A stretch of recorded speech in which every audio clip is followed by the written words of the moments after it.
Nice. Hello and welcome back to Dukes on Twitch. Back today with a different take on Maverick. Actually something that I believe Matthew Vuk took through a league and did pretty well. Let's quickly show. There we go. So Vuk actually took through an Inquisition of Kozilek style Maverick deck that replaced Mother of Runes. So instead of having protection for your creatures through Mum, you effectively tried to attack your opponent's hand and take their removal before they can actually hit your creatures. Thoughtseize is actually pretty nice as well because it gives the deck a turn 1 answer to some of the fast combo decks where usually most of our disruption is turn 2 and beyond. So something like a turn 2 Thalia, turn 2 Gadokteeg, turn 2 Leovold if you have a Noble Hierarch or Bird's Paradise. But Thoughtseize does seem pretty sweet. I've always wanted to see how it goes, just to actually try it out. Obviously, the Sylvan Libraries are quite nice as well because we get to make sure we're not actually drawing Thoughtseize in the late game where we might not want it. Especially if it gets to a stage where we're both top decking. Thoughtseize isn't really a card that I'm going to be interested in.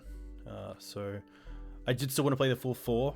I did have 3 in the deck, but I chose to play the full 4 because I want to increase the chances of having it in my opening hand. Which is, it's going to be interesting, especially the hands where we have something like a Noble Hierarch and Thoughtseize if we want to go for turn 1 hand disruption or go for turn 1 mana acceleration. So that should be pretty sweet. We'll see how this goes. This is a 4-color deck, but the only blue card is Leovold. So I'm just playing 1 trop. We'll see how it goes. There is a whole thing about how you could play Uro, you could play Leo, Oko if you're playing blue, but I really wanted to play Leovold, and I did just want to have a way to cast it off our mana base, so I added in a trop. What happens if you phase Uro with the new Teferi in response to the sack trigger? That's an interesting one. I believe it doesn't get the ETB because it was always there, it just doesn't exist. So I believe you get the trigger, you gain 3, you put a land into play if you can, it gets phased, and then when phasing ends, I believe Uro is just there. I believe that's how it works, but I would definitely get a judge to call you on that as well. Just to make sure you don't get the extra ETB, which I don't think you do, but that's a pretty cool question. Might play against some new Teferi tonight. We'll have to see how it goes. You can find the deck list, of course, in the coupled live functionality, which is very cool. We're doing a Legacy League, play points. Nice. It's good to be back. Hopefully someone can confirm that my voice and the music is at a good level. The music isn't too loud. My voice isn't too loud. If someone could put a little note in chat, that would be very cool and much appreciated.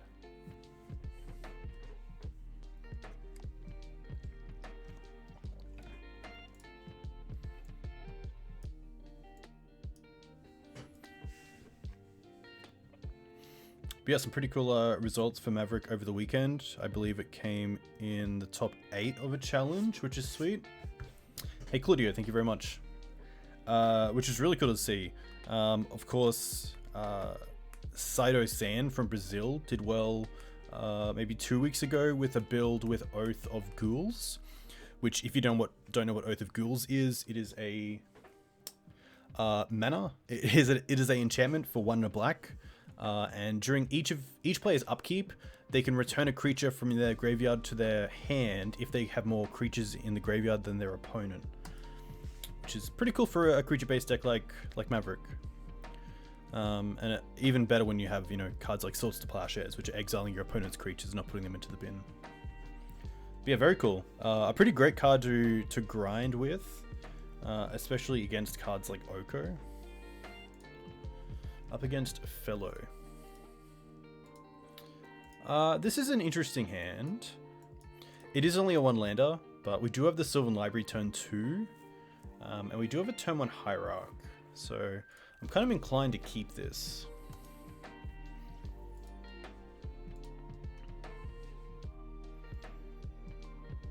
Green Sun's also a shuffle effect for the Sylvan Library, which is nice.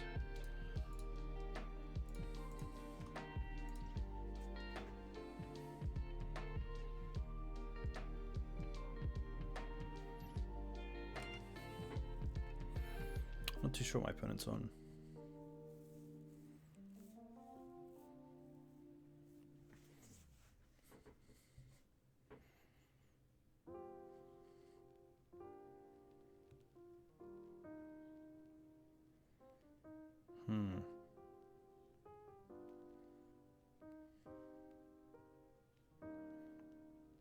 There is some consideration as well to Green Suns first. Mountain.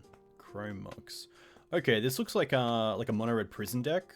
So luckily we got the Noble out and we have the basic forest, which is huge. And Sylvan Library isn't a card that's easily dealt with from this deck, so hopefully we get that down as well. This could be like a Chalice for one. Okay, that's not too bad. Abrupt Decay. Here, I think Sylvan Library is just the best. I could try to build out my board with Green Suns, but I'd rather get the Sylvan Library down.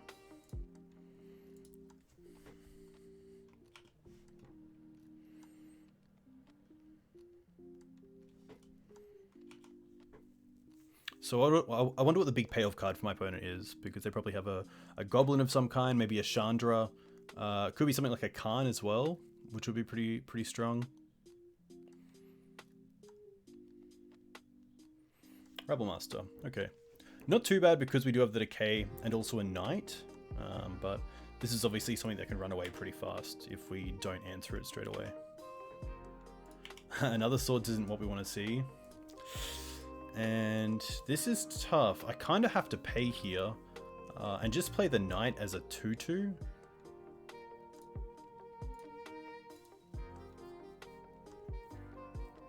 I don't really want the Swords though, which is interesting. What can we do? We can get a Scryb Ranger with Green Suns, but that doesn't do a whole lot here. I'm going to put this on top.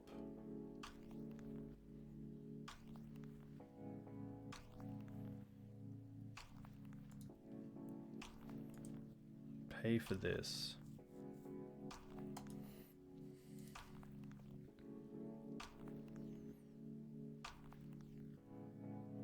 Play the Wasteland, play the Knight. Flavor payoff of the week is Winota. Yeah, if Winota's in this deck, I wouldn't be surprised. It has come up in the recent This Week in Legacy, but I don't have a great way to play around it, unfortunately. Still a little tight on mana.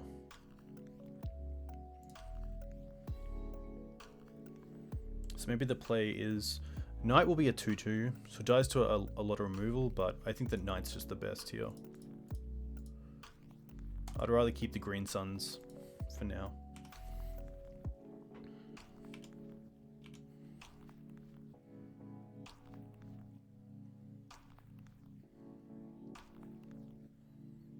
So Chalice not the greatest because we got the Noble down turn 1, but holding up these Swords is pretty good.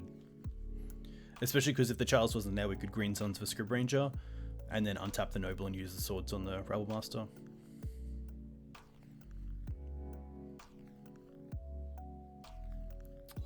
Hope he doesn't Chandra. It's probably the big card. Could be Fiery Confluence as well. That would be pretty rough.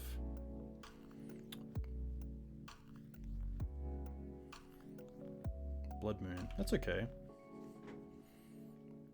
That's interesting. It actually slows them down.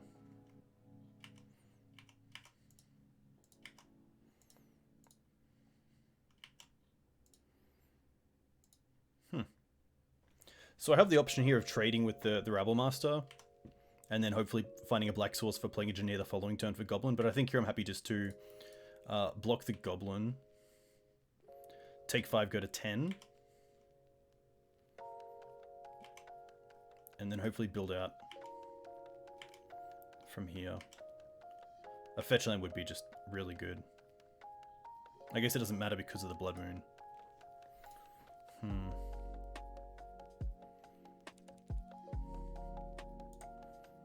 Put on top.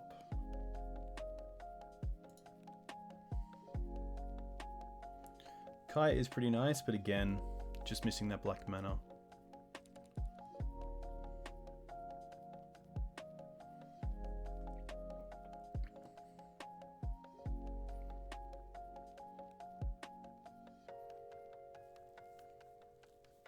We do have a Questing Beast, which is interesting. Let's put this on top and draw this. Play Verdant. 1, 2, 3, 4, 5.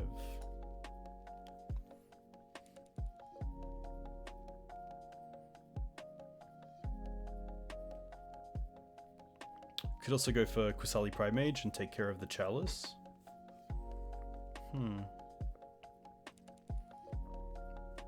Interesting one to say the least.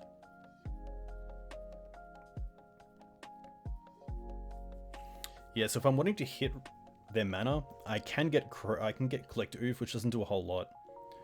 I think I'd rather go for Qasali Pridemage and then hold up swords, because I can actually use the swords by taking care of the Chalice instead of the Blood Moon.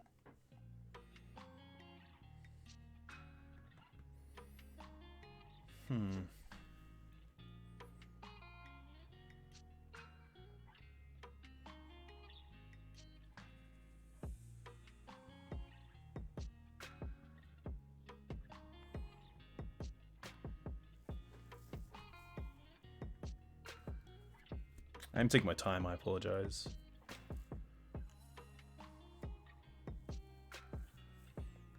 Yeah, Pridemage and Pass is pretty good as well. I don't mind that. And this way we can hold up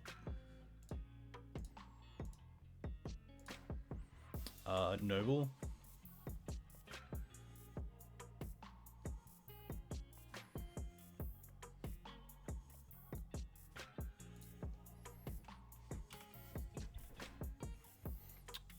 Because now we have access to 2 mana, 1 through Noble and 1 through Knight. So we can Swords and Qasali Pridemage the Chalice if we want, or other way around. We can also take care of the Blood Moon. I think Blood Moon is just better.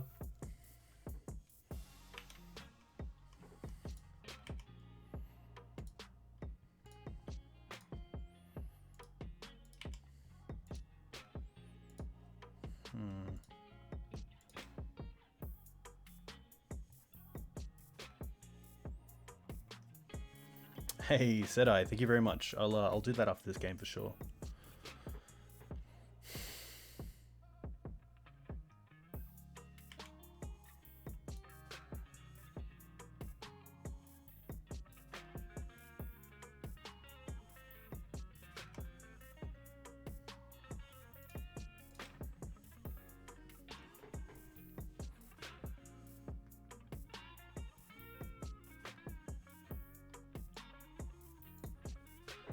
I feel like this is okay.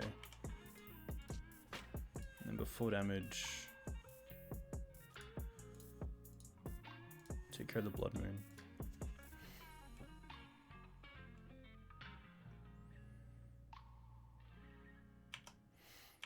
Still means Swords is turned off, but I think that's okay because this Plague Engineer is going to hopefully clean up the board. Bridge. Bridge is fine because you have the Decay. Mountain is fine.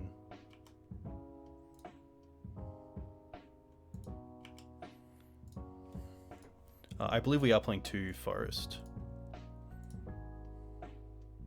Yeah, we are. Cool.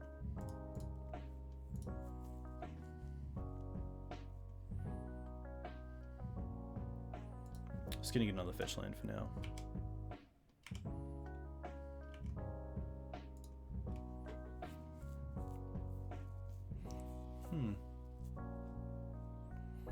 Can get Cradle, which is pretty nice. But we can't really achieve anything with it. I think I'm just going to put back the bird. 4, 5, 6, 7, 8.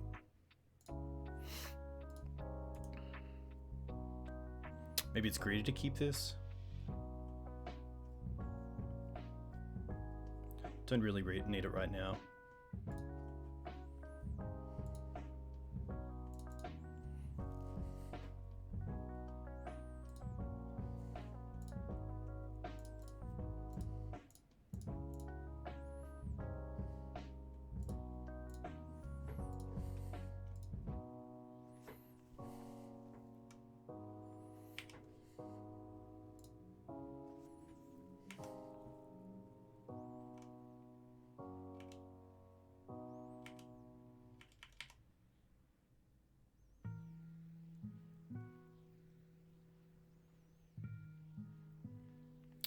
Simeon, interesting.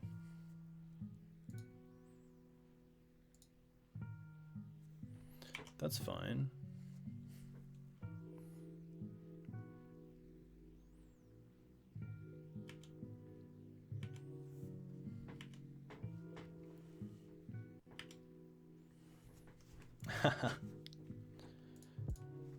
Yeah, Shark seems pretty sweet. I'm not gonna lie. Especially seeing you play it last night. I do like the draw go aspect of the deck as well. Yeah, let's take care of the bridge. And now we can start applying some more pressure. I'm just gonna take care of the Bayou because we have 2.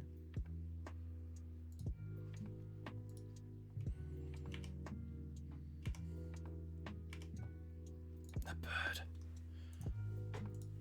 Put on top, put on top. Is there any reason not to fetch the 6? I don't think so. Let's just get a basic.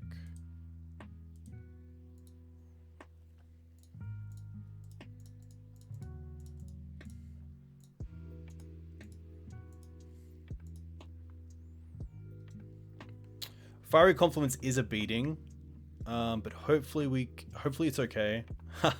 I don't really have a way to play around it anyway. I could go for Scoos, but I think this is okay.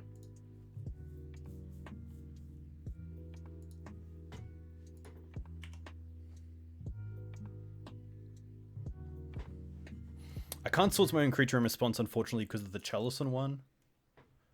But I think a 2-turn clock is going to be fine. Yeah.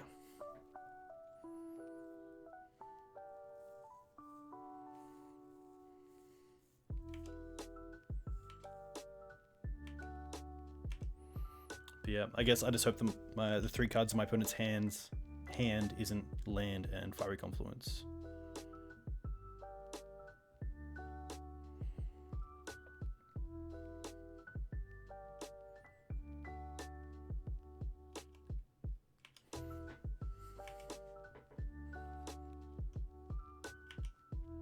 Nothing. Okay.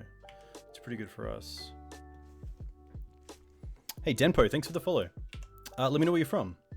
If you play Legacy, what you play in Legacy? Ooh, Safekeeper's pretty fun. I do like that. Is there a way to win here with Zenith? What do we actually have?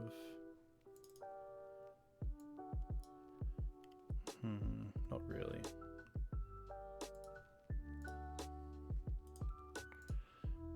Put on top, put on top.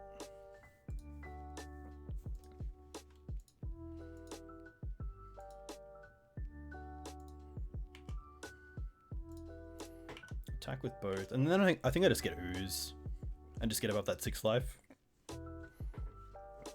Safekeep gets Chaliced? Yes. Very true.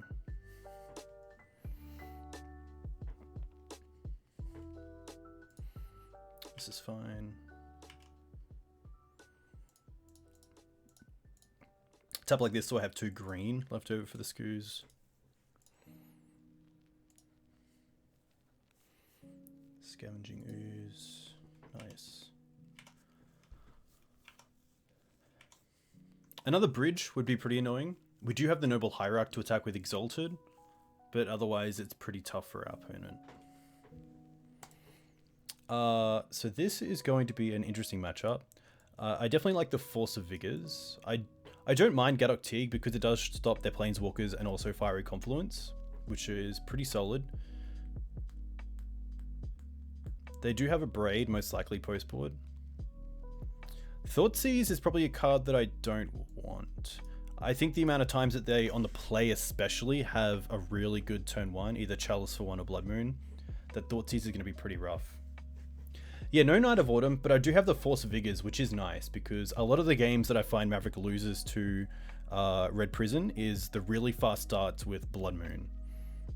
So I did actually go for Force of Vigor over Knight of Autumn, but I think that's going to be fine. I think the extra Plague Engineer isn't too bad, especially if we're going to be a little bit defensive, if they're quite aggressive with their goblins, especially if it is the Winota build. So that is 60. Kai is still pretty strong. Kai can take rid of Chromox and Chalice. But that's really it. Maybe that's not good enough.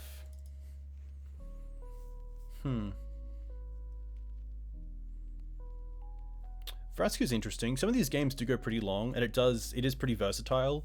Vraska can hopefully destroy anything from Goblin Rabblemaster to Chalice to Blood Moon to Magus of the Moon to Chromox. I might try this. This seems pretty solid. I probably really want to try to open up with a hand that has a basic in it, but otherwise it's... Yeah, I think that's a bit of a luxury, only running 3 as well. Armageddon's pretty funny, but I think that's mainly for the control matchups. But yeah, Knight of Autumn would be nice. Knight of Autumn obviously pretty versatile, and as a Green Sun's target, really nice. If I don't have a basic, I want to Force of Vigor.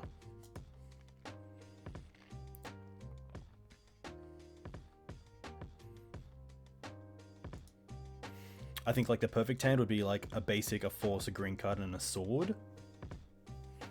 So I have an out for both Blood Moon and... This is pretty close to it, and I think this is a more than keepable hand. We have the Force of Vigor, which we can pitch either Green Suns or Knight, based on what we drew into. We have a Black Source, which is great. Pretty happy to keep this. Especially if my opponent goes like Chromox into Blood Moon. We'll keep this.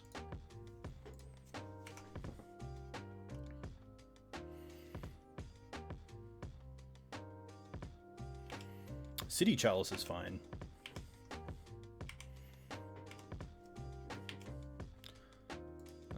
Okay. Second Knight's nice because it makes me want to force pitching Knight more than force pitching Green Suns. We can't Green Suns here, of course. So I think the best thing to do is just play Verdant and pass.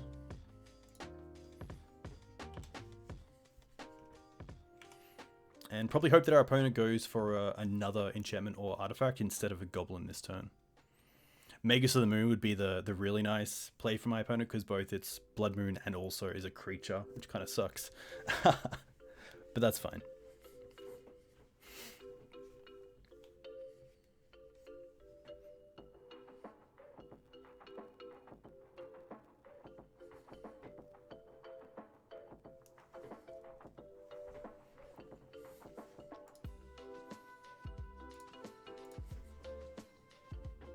Kind of tropical music makes me want to go on vacation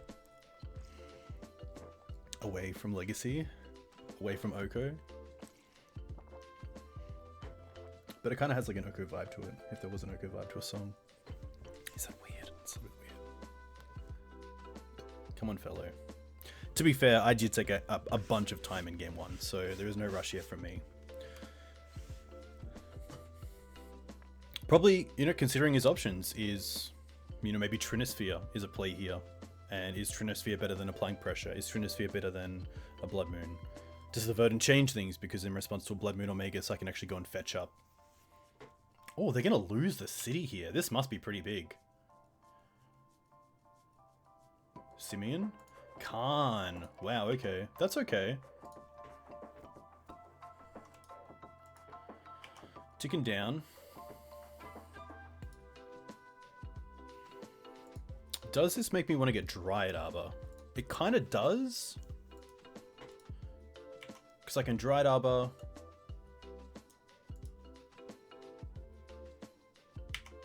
And then Green Suns for an Exalted creature. That's kind of cool.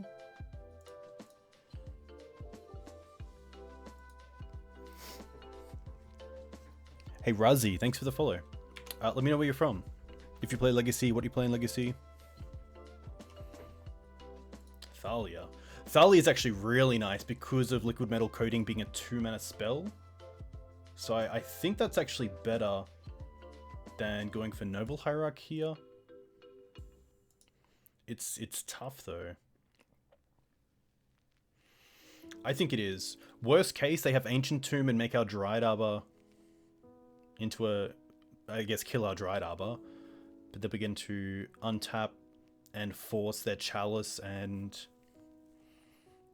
Liquid Metal Coating.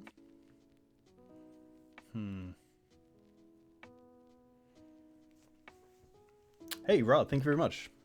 Hope all is well in Vienna. Yeah, I think I'm happy to play into them not having another Soul Land. So let's go Savannah, Thalia. We can't cast Force through Thalia, but I think that's okay. I think that's okay.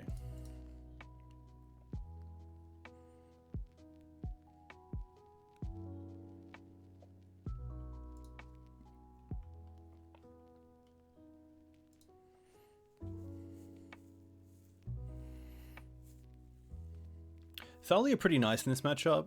I think the first strike is very relevant on the ground, especially against a Goblin start. You know, it stops Rabblemaster tokens, Makers of the Moon, Simian Spirit Guide.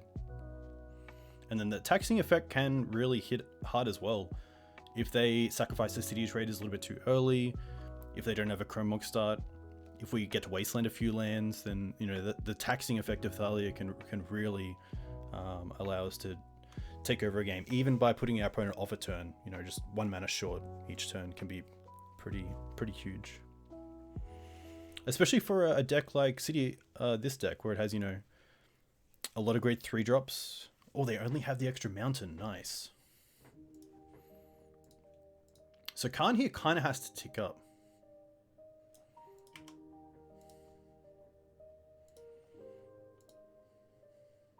Oh, it's going down again. Interesting. I wonder what it gets. Walking Blister. Okay, that's pretty good. That's actually really good. Because it gets to block one and then kill the other one. We don't have a great out to that. Huh. Oh, Swords is kind of an out. Actually, Swords is perfect. Ah, the Chalice. Rough. Alright, let's look at this. We can play a Knight, which is pretty good. So if we play a Knight, they... Oh, actually... Yeah, I think we just go for Knight here. I could have gone for Collector Ouphe. That would have been pretty strong. Actually, Collector Ouphe was just the best. Yeah, I fuzzed up there. Getting Collector Ouphe was so much better. I wish there was like a take back button.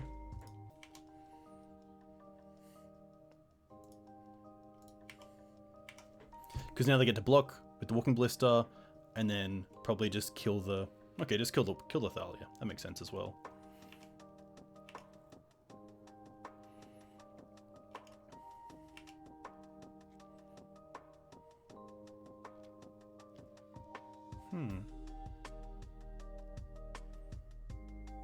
But now this is going to be interesting, because liquid metal coating, I don't believe, really affects the board. They need something else.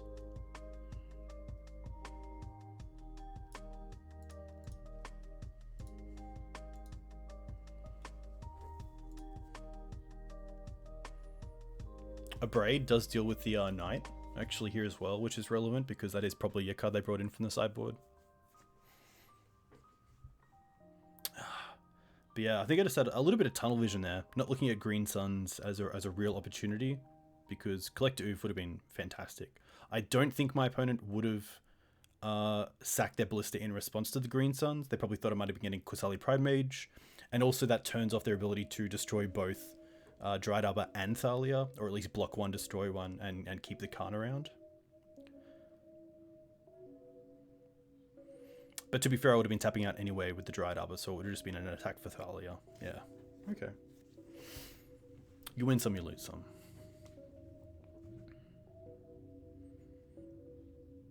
There's coding. Okay.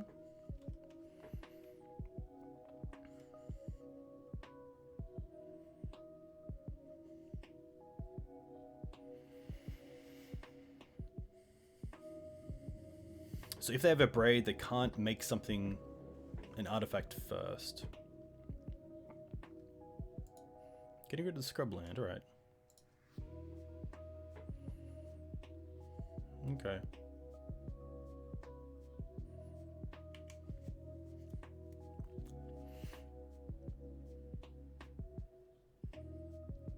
Stomp on this. Interesting. Why?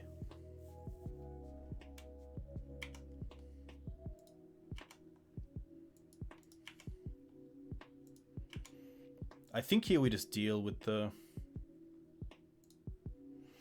This is actually pretty interesting because I don't really care about the liquid metal coating here or the chalice. I guess if I untap and I draw a 1-drop, I might want to cast it. Is there a reason not to force here? That's the big question. I think I'm happy to untap. Yeah, I think we have a pretty good board state. Land. Attack Khan.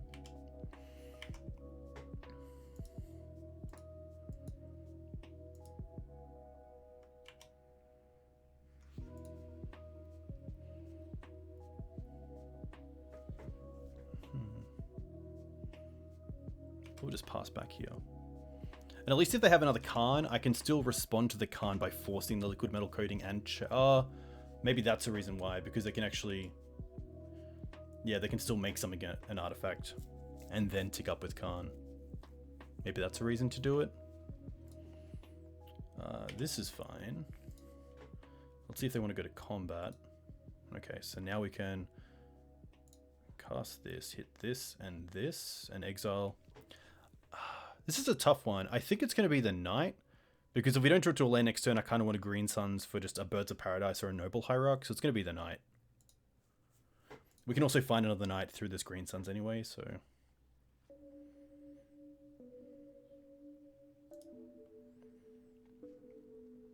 They have 2 cards left in hand. So what's this?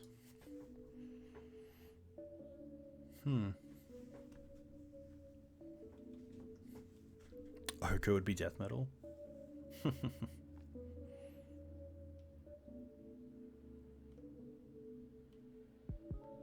3 mana. Bone Crusher. Okay.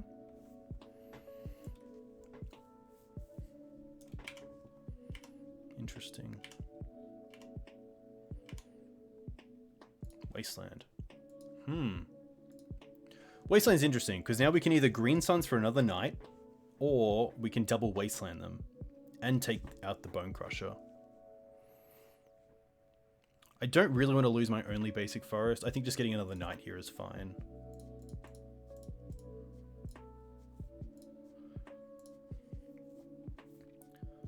I'm just going to fetch... Play a land. Fetch for the other basic forest. Now our Knight's a 7/7. And then even if a bridge comes down, we can start attacking their mana so that they can't actually cast their cards and have to build up a hand that just makes the Ensnaring Bridge a little bit weaker. Even though our Knights will be so big, I think this is an okay play. They only have 2 cards in hand, so I do hope this was the correct play. Ooh, 6. Oh, could be Big Chandra, to be fair. But I don't think it comes in with enough counters. Oh, Chalice for 3. Okay, that is more than fine. Plague.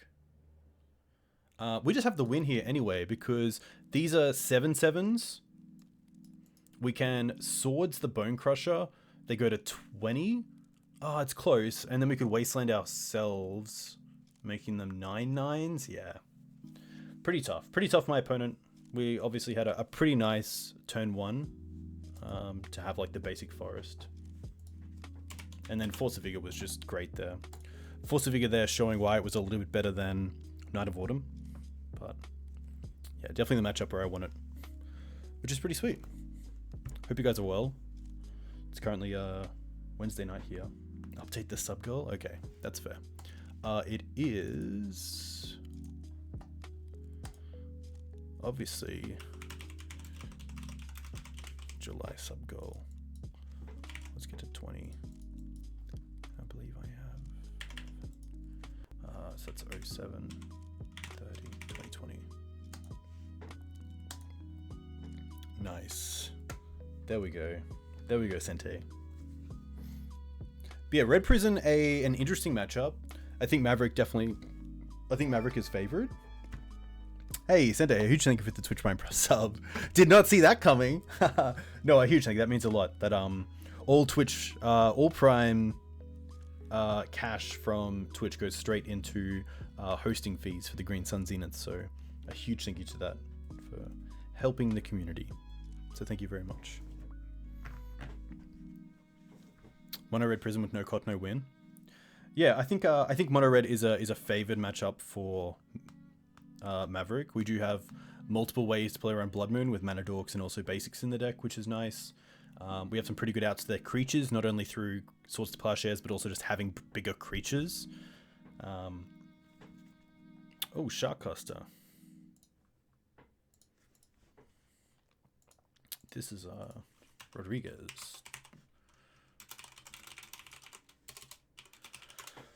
Tugores. I'm not too sure what Tugores has been on. I feel like he's been on lands. The sand is pretty good either way. If it's an unfair deck that they're on, then at least we have the Sylvan Library. So I'm gonna keep this. I think this is okay.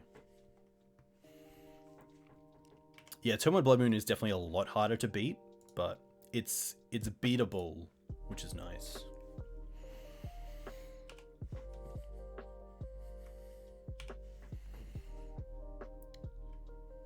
Snow-covered island. Interesting. Ah, this actually could be a Lurin.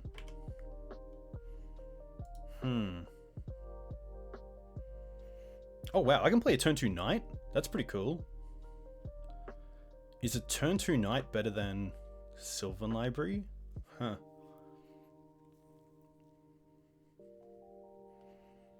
I think Library's better. If I know my opponent is on Spell Pierce or Spell Snare or Force Negation, then Knight is just better. I guess that's pretty sweet because you get to go Knight into Questing Beast. Yeah, alright. Let's see how this plays out.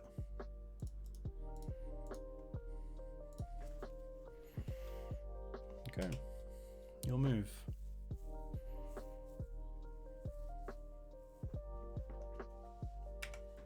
I haven't had a problem with stream sniping, which is great. I don't think I'm good enough to be stream sniped, to be honest. But yeah, I think it's I don't think I've ever had the issue, which is pretty nice. Thalia is interesting. Kind of get to unload our hand here. Because we get to go 2 mana for Thalia, 2 mana... We can go 2 mana for... I guess we get blown out by Terminus, if our opponent is on Terminus. But we get to go Sylvan Library into Thalia into Questing Beast and just have an empty hand. I guess then we can also hold up Knight in case of something like Brainstorm. So let's use this mana first. Sylvan Library.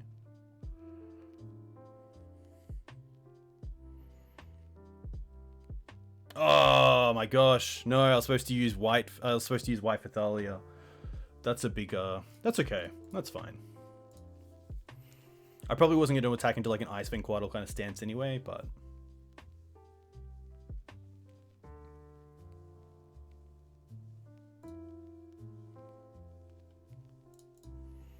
It's going to get a Savannah.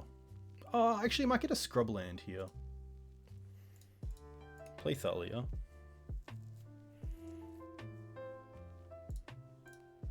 Play Beast. Now this is a really nice turn 3. I'm just going to quickly take that, and it'll be 1 second.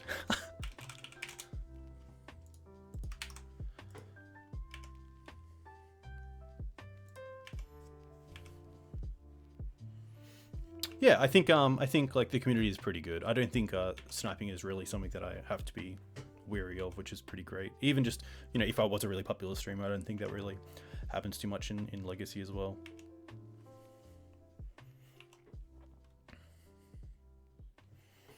Trop. Okay. Trop's pretty good because we get to Wasteland it. They can't play Oko here, which is great.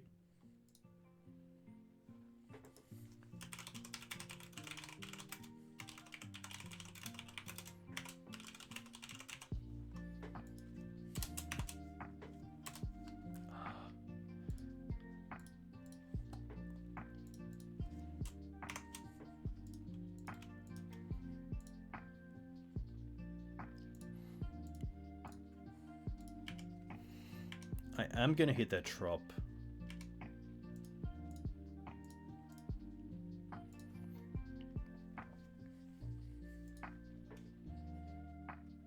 Not even a float. Wow, okay. Yeah, nice. That is pretty sweet. But it doesn't give away what Tagore is on.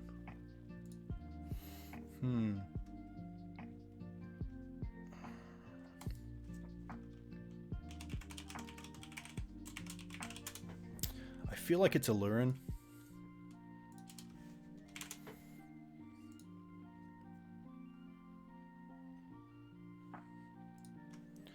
How do I want to board? Oh, did we? I didn't even check. I don't think it was a Yorion list.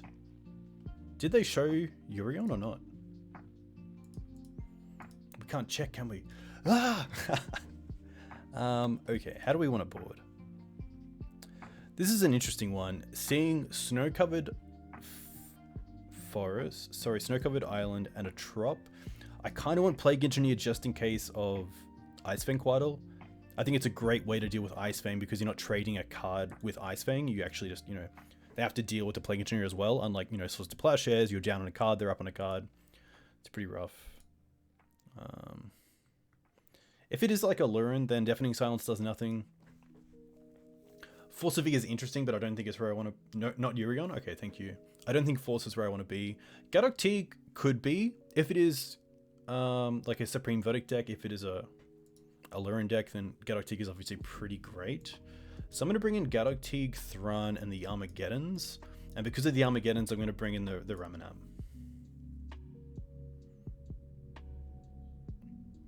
Oh, Shade, thank you very much. That's really nice of you. So let's do this. Thoughtseize is great. I think we can probably take out some number of Swords to Plowshares. They're probably not dead in this matchup because I'm not too sure what it is, but probably a little bit worse than what they could be. Let's go down on Thalia on the draw. Sylvan Library seems fantastic.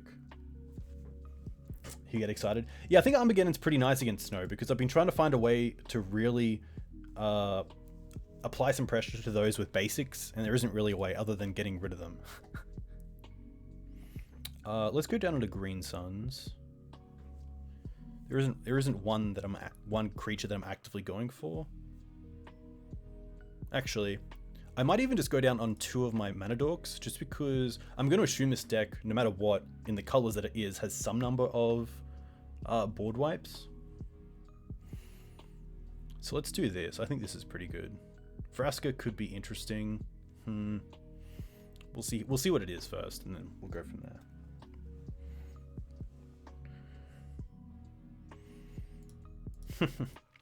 I do like this hand, even though it has a second Sylvan Library. I think the first one might get countered, so I'm going to keep this. Volk. Okay. Ponder.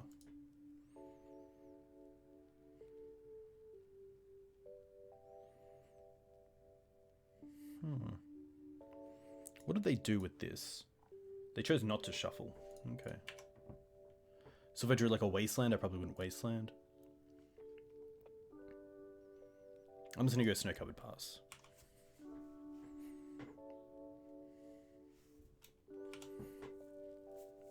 Tagore is, of course, a pretty well-known Storm player. I don't think this is Storm. I could be wrong.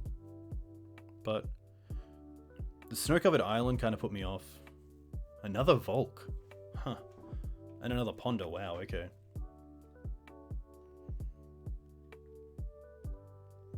Didn't play anything after Thalia. Yeah, that's very correct.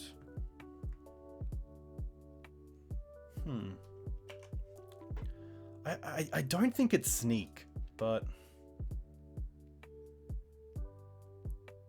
Okay, so let's look at it. If it is some sort of Storm deck, then I probably want to go Collector Ouphe here and not Sylvan Library. Because that does shut down Lotus Petals, LEDs, something like Wish Claw. If it's Sneak, it still shuts down LED, which is nice.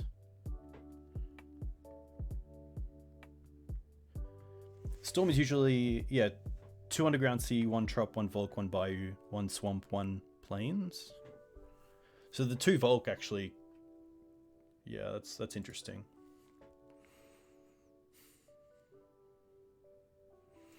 I'm gonna go for the Ouphe. because the reasoning for me to go Ouphe is that I lose next turn to a Storm deck if I don't, and Sylvan Library is only going to get better.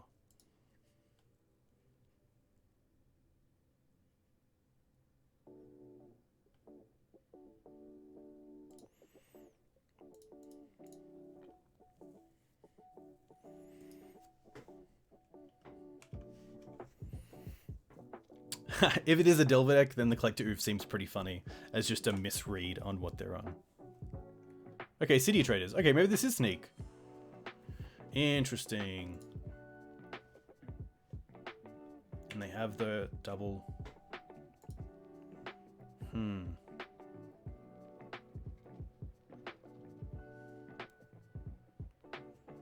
Double red is pretty rough. I guess they have to have, if they have Grizzlebrand, it's not fine, but it's tough. I think the correct play is literally just Sylvan Library.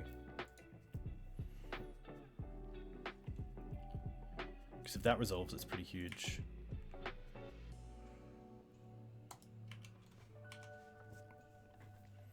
Put them down to 18.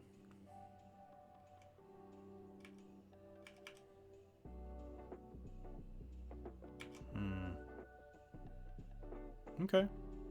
So they do get to draw a bunch of cards. Probably 14. Find another red source through a land. Yeah, okay. This is pretty rough.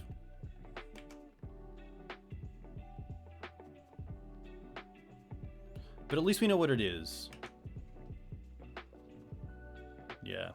See, the issue is here that we do have Karakas, which is nice, but if we allow them to go to attacks and tap their Emrakul, Annihilator makes us sack all our permanents. And if we do it here, they can just put it back into play and then go to attacks, so sadly just a bit of a misread.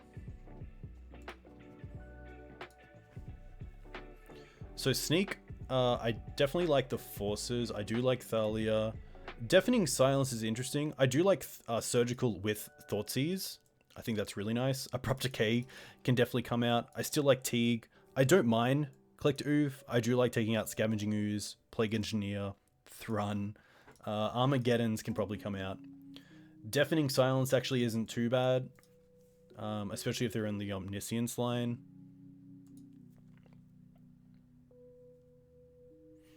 I'm going to bring back in the bird because it's a black source. Maybe these aren't warranted.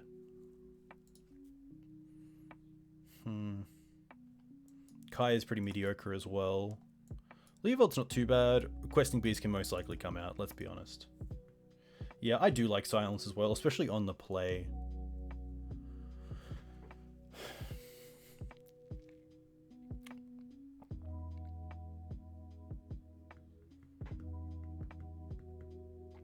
Ramanap is probably overkill. I'd probably rather just make sure that I have a 1-drop. So playing that extra Hierarch is pretty nice. And this looks pretty good. Force, Thalia, Scryb Ranger is fine. Sylvan Library is pretty good because we can be pretty aggressive with it. Fiend Artisan is nice because it can find us multiple creatures like Green Suns.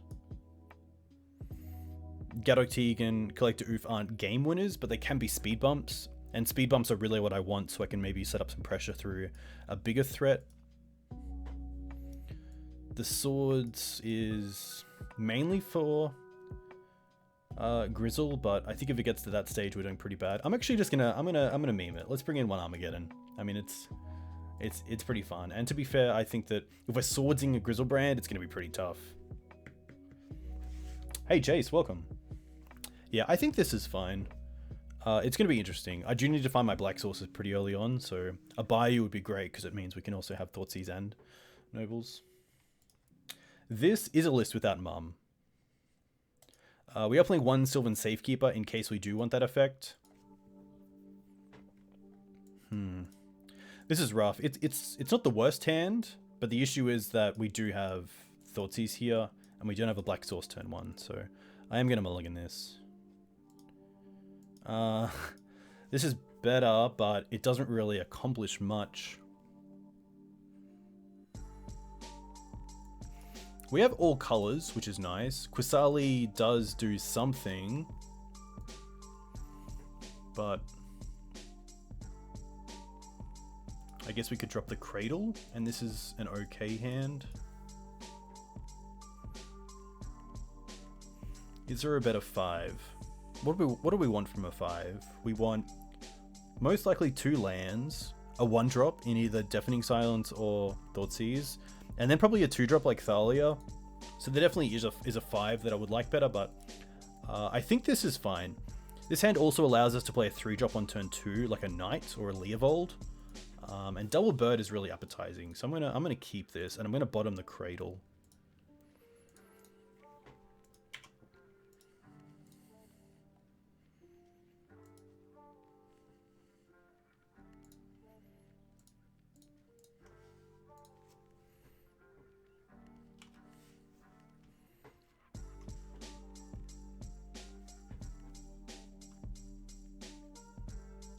I like keeping in 1 swords mainly for Grizzlebrand because it is a way to deal with it. It's not the greatest way to deal with it, but I don't think there's a better card to bring in. It's also good if they're playing, is it Arcane Artisan or any other creature? You know, there have been some decks to play. I don't think Grim Lovemancer is going to be in here or anything like old school, but like Sulfur Elemental could definitely be a card that is maybe in a sideboard. Sylvan Library, please. Sylvan Library is the card that I really want here. Windswept Heath. The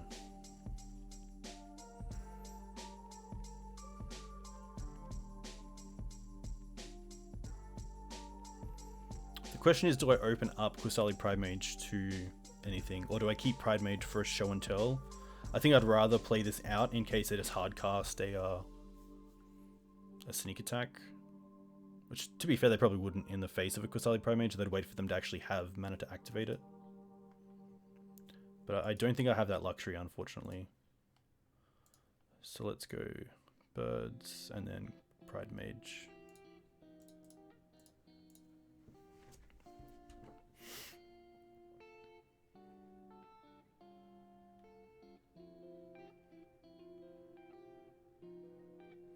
Sneak is definitely a tough matchup. A lot of our sort of hate bears don't really line up too well. They're definitely a lot more sort of speed bump than stop sign, if that makes sense. Especially off show and tell, we don't have anything too great to put in. Our best card is probably Oblivion Ring if you're playing it. Knight of Autumn is okay, but if it's a creature, then it's rough. You could play Palace Jailer, but if it's Omniscience or Sneak Attack, then it's rough. Pridemage and Knight are usually the go-tos, but it can be tricky.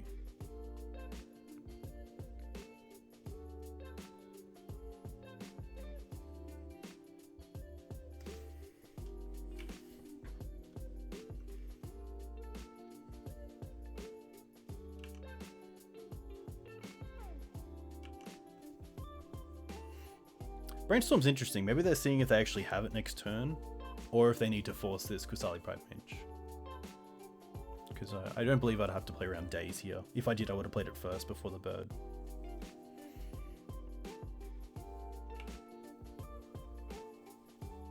Okay.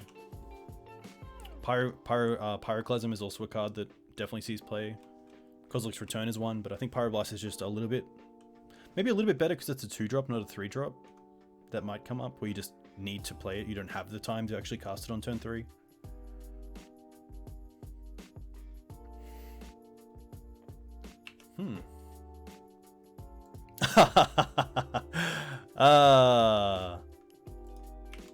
Let's attack first.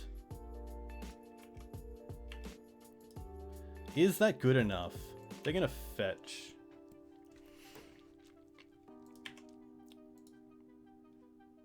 If they have like a Braid here, okay. Huh. I think I have to. I think I Armageddon and then just play a land. I mean, it takes care of 2 lands, which is pretty nice.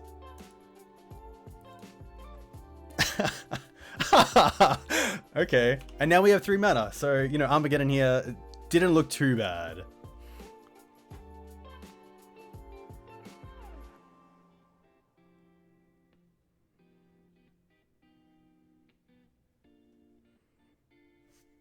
We'll see if the ponder actually goes on top or a shuffle. A shuffle probably means they won't land. Chose not to shuffle. Okay, that's kind of sad. Knight's pretty good. Knight's really good. Let's get Savannah and play Knight. Oh, Savannah's in there. Okay, Savannah's gone.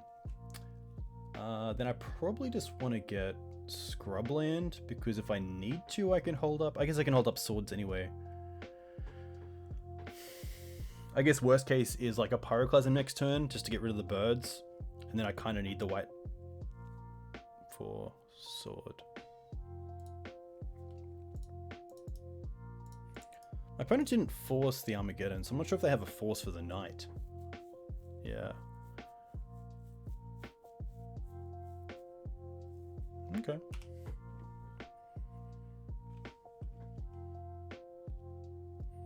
Still definitely not out of the woodwork. I mean, Soul Land Show and Tell is very big.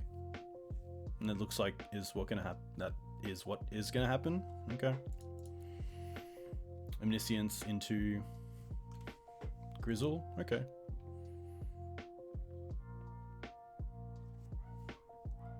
Yeah, there's Emrakul. Unfortunately, just not really something that Maverick can beat. A little bit tough, but when you play a fair deck, you definitely have to take into consideration that you're not going to beat all the unfair decks. But you know, there are definitely hands where we have a shot at sort of owning the early game, but there it wasn't not really what we wanted.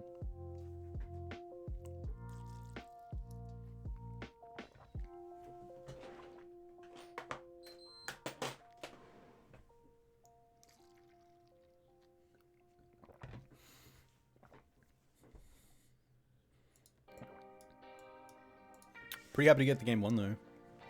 That was kind of cool. That was definitely the best turn 3 I've probably had with the deck. Pretty sweet. So up against Mono Red Prison and down against Sneak Attack. Sneak. I know that Mark Strassman has been playing a lot with Punishing Maverick, which is cool. And playing Klotz, which is pretty awesome. Or Clothis. I always get the name wrong.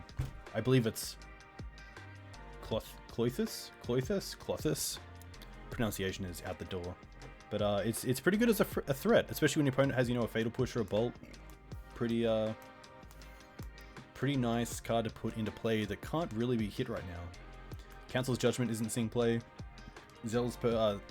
Celestial Purge isn't seeing play.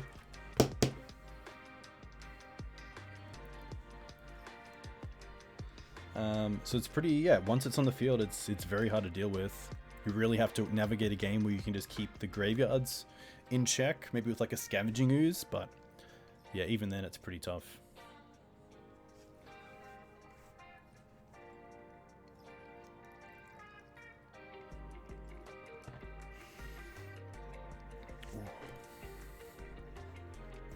Yeah, I think unfortunately in that game I had to really rely on my opponent just not having mana after we Armageddon, because we did definitely have the advantage with birds, and then, you know, I can't complain, Knight's a great draw, but the Show and Tell into Omniscience is pretty rough.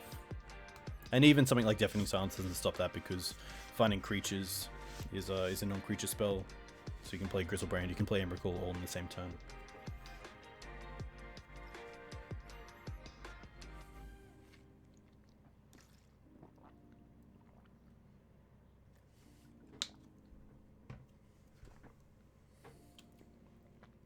I know the challenges haven't been, I believe the challenges have been reduced to the amount of people that are needed for them, just because the demand's been a little bit low, especially since they've opened them up to 2 times a weekend for both Saturday and Sunday night, or Saturday morning, Sunday morning if you're in the US, which is kind of cool. It's still like 1 AM for us in Australia, I believe, which is pretty unfortunate, but would be cool to play in a few. Even just to see some more sort of big events come MTGO's way that can be played by people in Australia. I know the majority of the market's probably in the US and Europe, but please.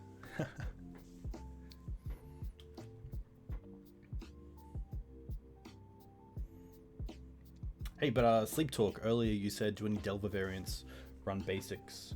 Blue-Red Delver does. Usually something like 3 islands, 1 mountain. Rug Delver doesn't. Grixis Delver, I'm not too sure. I assume not. A little bit like Rug, because they're 3 color, they just have to play duels, or else it just doesn't work. But I could be wrong.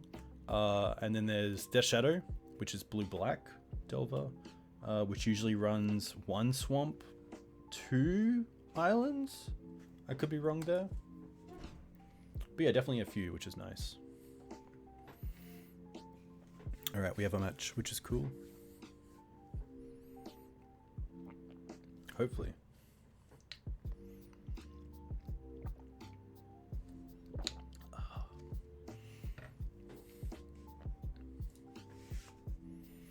Nice. Swampy Swamp. We on the play, which is nice. And this hand is pretty sweet. We can do a few things with it. I kind of want to go turn 1 Thoughtseize, but there is an argument that it's better to go turn 1 Hierarch, and then turn 2 we can go like another 1-drop and Thoughtseize.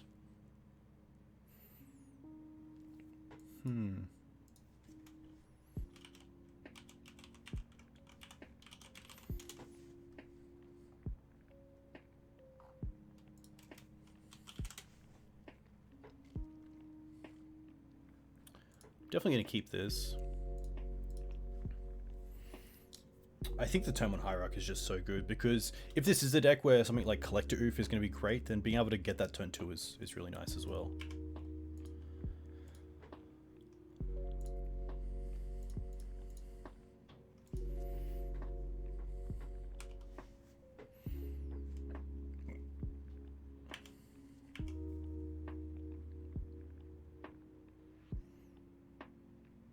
Drop Ponder, okay.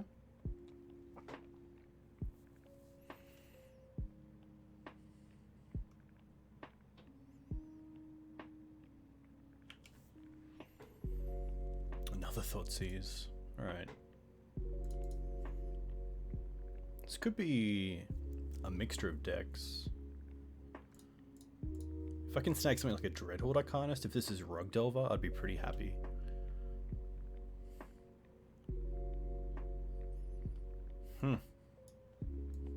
Okay. Mandrills is the big payoff card here. So I don't mind take Mandrills. I guess I could also take Brainstorm, but because we have the Skoos, which is interesting, we can nearly keep them off Mandrills.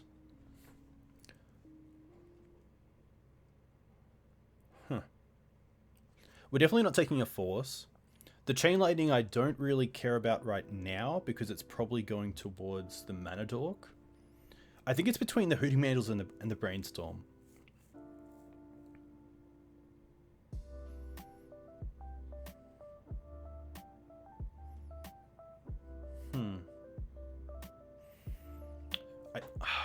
I feel like because of our current situation,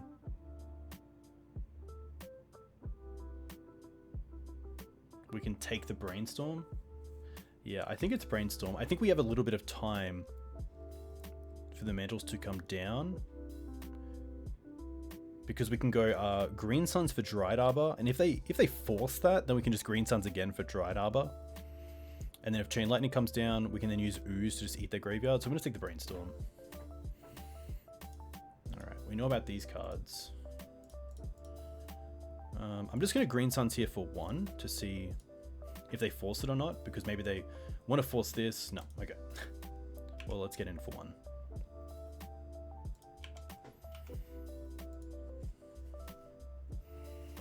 My reasoning was if they force it, we can then Green Suns again for Dryad Arbor. Yeah, and that's okay. There's Delta.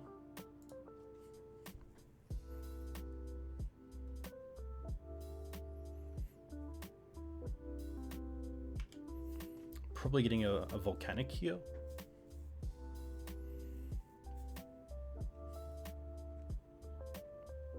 Chain Lightning, okay.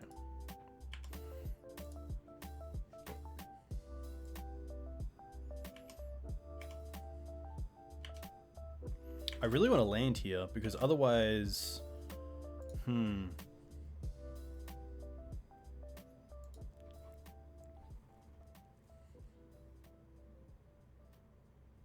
5 cards left.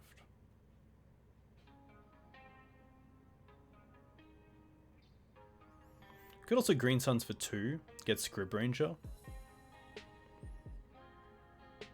But I think it's okay here just to go for Thoughtseize. Make them force, and then play the Ooze.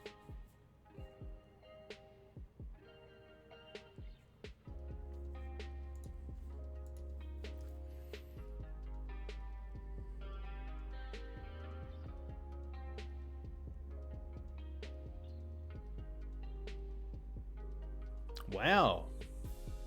Wow. Okay. Let's take the Mandrills. They have a Volk. And I think I'm happy just going for Collector Ouphe. Maybe I don't... I kind of want to play this Goose when I can get it above Lightning Bolt range. So I think Ouphe here is fine because it gives me a little bit of a clock. And if we draw a land, we can Green Suns for Night, which is what I really want this Green Suns to go and get. Yeah, really awkward hand. I think they need like a Goif here. Delver's pretty good. Alright, so they have 3 forces in hand. I was quite surprised they didn't force that Thoughtseize, but who am I to say? Interesting. Alright. So what's this? Wow. They don't even force that. Scoos, surely. I'd rather they force the Ooze than this. Yeah, okay, there we go. Alright. So they have 1 force left. So at least if they draw a threat, they play it, and then we have the Green Suns. Alright, well Arcanist is pretty good. Another Green Suns.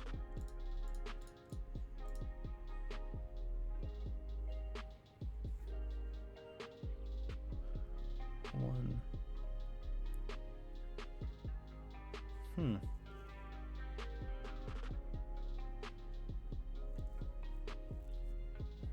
I could go for Fiend Artisan, but I might do that next turn. I might just go for Scryb Ranger here.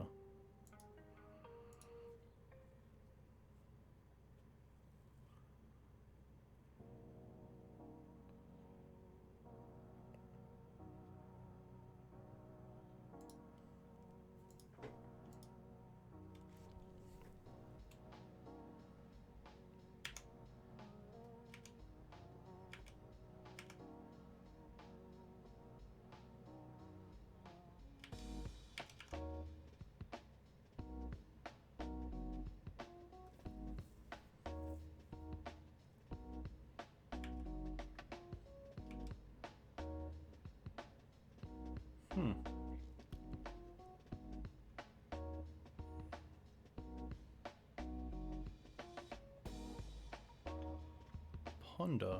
Interesting.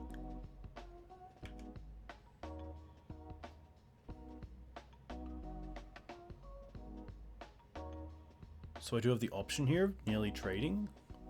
What do they do with the Ponder? Chose not to shuffle. Huh.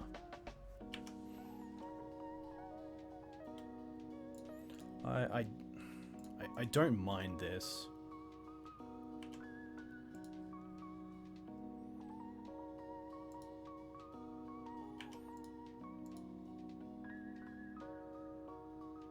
Oh wow, yeah.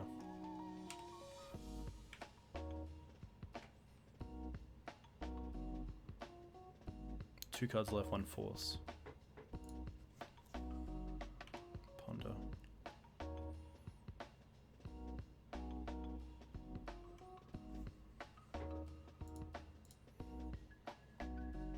Chose not to shuffle.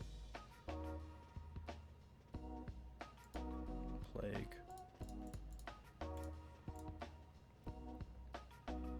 Name Wizard. Days. It's pretty good.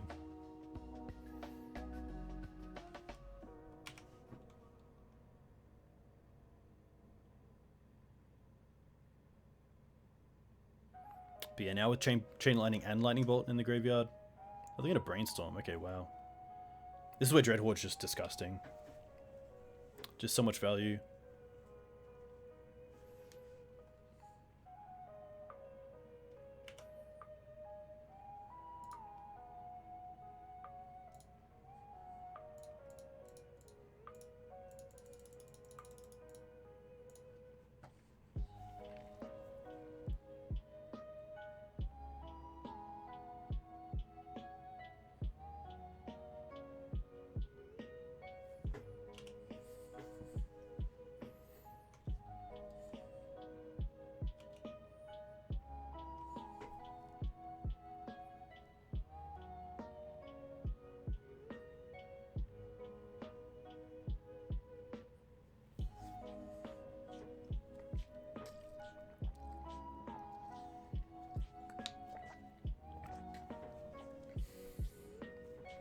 Interesting that they already play their land. They could have held up their land drop to play like a fetch land and maybe fetch away the land.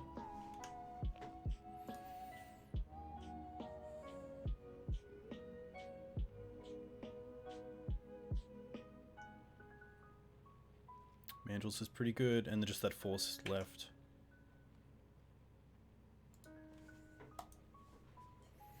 Yeah, I thought they would as well, but obviously didn't need it.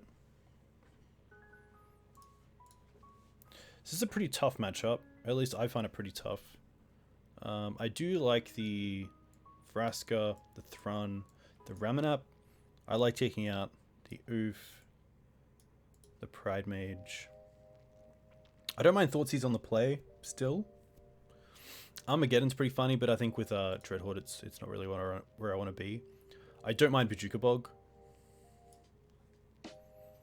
I don't mind cutting down on a Green Suns. It's interesting. There's not really one bullet we go after, but the ability for Green Suns to represent Scavenging Ooze and not allow our opponent to actually counter the Scavenging Ooze is huge.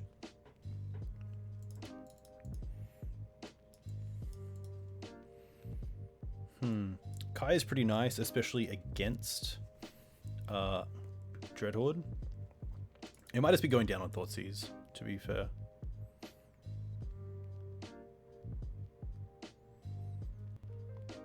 Plague's interesting because it can answer Dreadhorde, but I think there's probably better cards, maybe.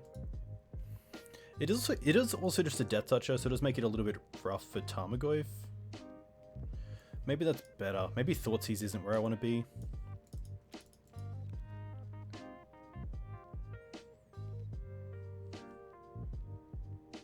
Look, we're gonna do it. We're gonna do it. There we go. We got our 60. We got our 60. A little bit of Armageddon. A little bit of fun. All right.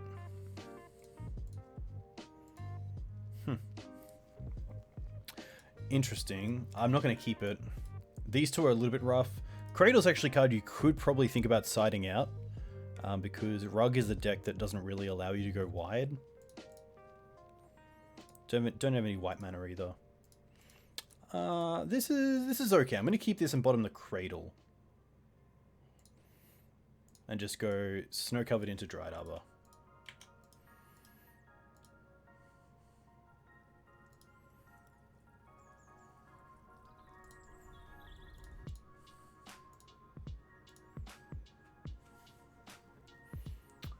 If you get in them, they can't daze. HC Fox, there we go. That's the insight that I want from my chat. That's a perfect sum up of how good Armageddon can be.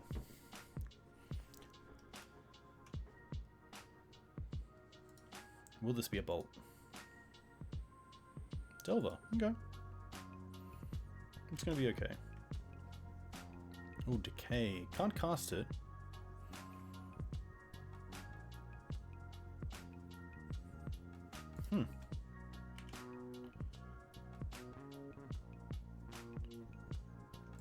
I'm going to attack. If they trade here, I'm not too unhappy with that. Alright. Play Savannah.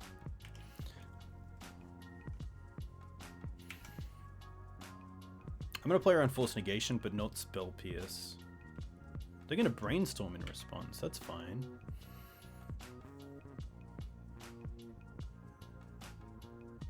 Let them set up the Delver.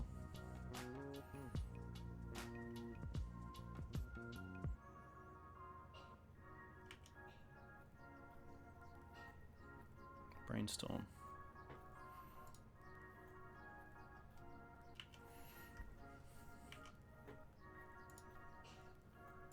Okay. This is looking pretty good, because now we get to untap and play Thrun.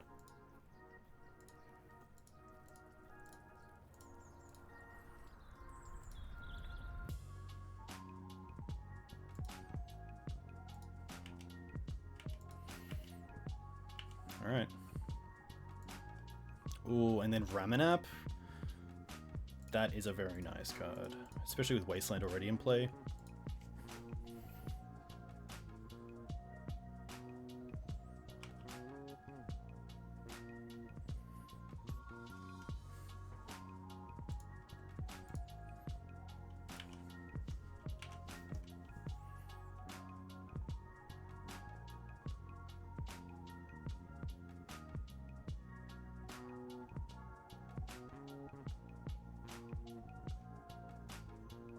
Dreadhold's okay.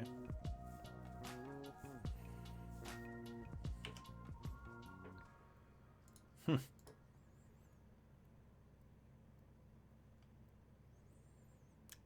I really care about the Dreadhorde? I don't think I do.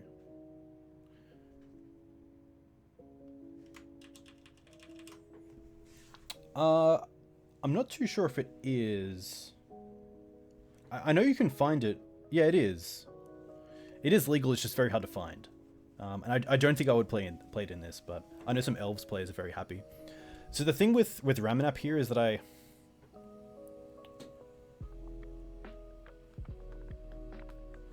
can't play Ramanap and play around Bolt at the same time to get back Wasteland, because if I Wasteland here and then play Ramanap, I don't play around Daze. But if I play Ramanap and then Wasteland, they can respond to that by bolting the Ramanap so I don't get it back, but I think that's okay.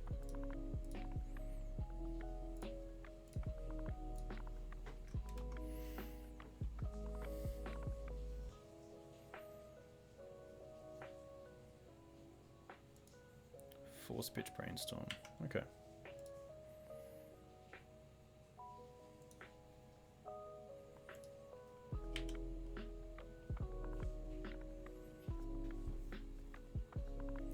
Don't really want to attack. Just want to keep this Dreadhorde off. I think I'm happy just to Wasteland here, but... And I'd probably rather them take them off their trop and make them fetch a trop if they have another threat. Because the Tarmogoyf for a Hooting Mandals is at this point just going to be a little bit bigger than the Thrun, or just as good as the Thrun.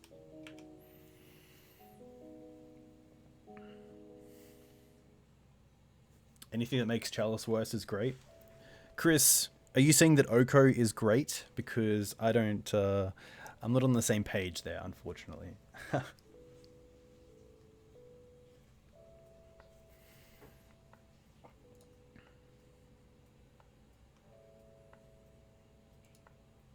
Pond is okay.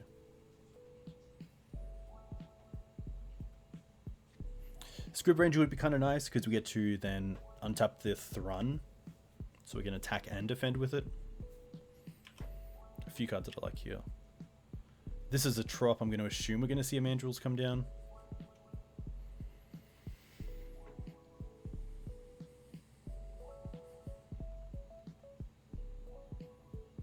All right.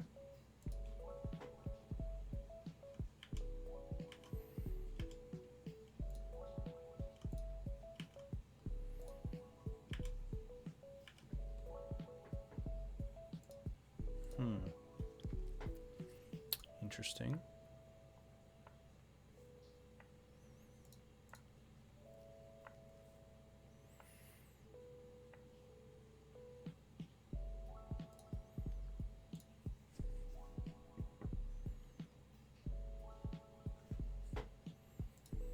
Can I erase him? That's the big question.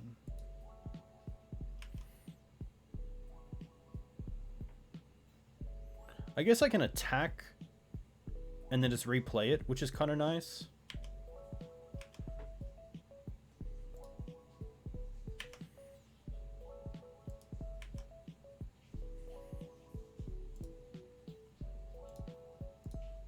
I didn't really think of this, but I think this is okay.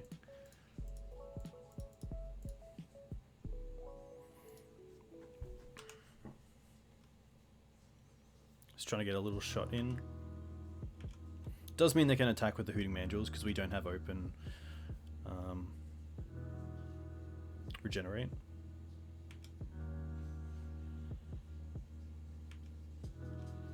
What if they're just going to try to race and attack with the Dreadhorde here? No. Okay.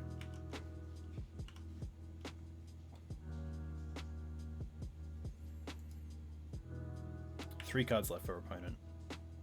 Wasteland. That's pretty good. There's already one trop. I don't mind wastelanding the other one.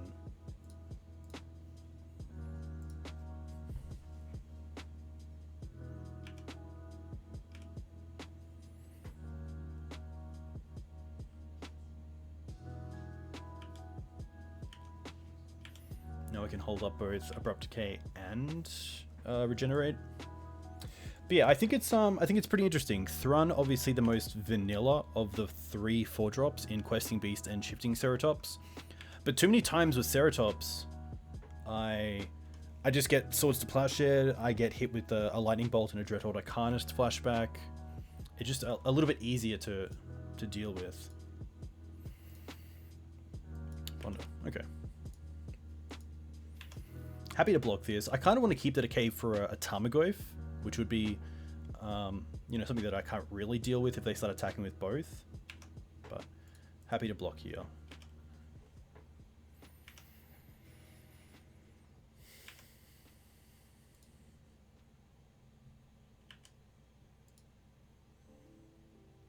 This might be the last trop.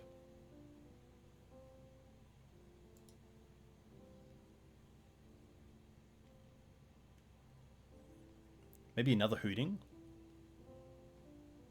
Keeping the Bolt in the graveyard. Okay. You got it.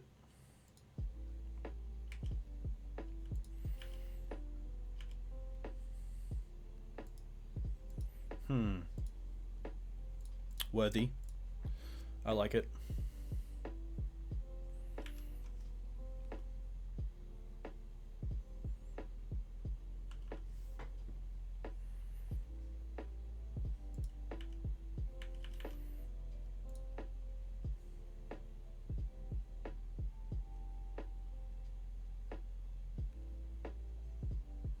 I don't feel like they can have an out to Thrun, other than just trying to go wide a little bit.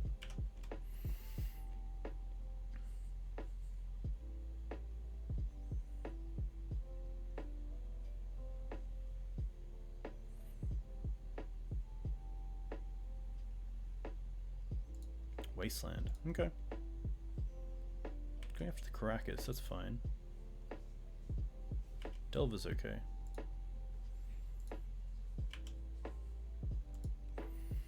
I think just for mana reasons, I want to Abrupt Decay here. It might not even be a Goyf build and just playing Hooting, Mandrills, Delver, and Dreadhorde. Just because of how much the graveyard is taken up by Hooting and Dreadhorde. Verdant.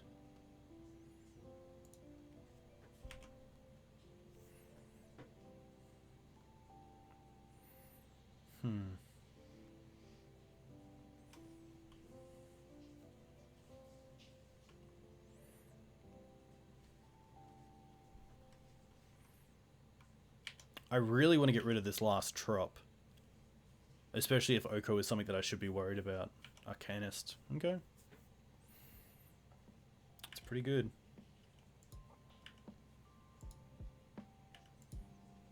A Knight would be fantastic here as well.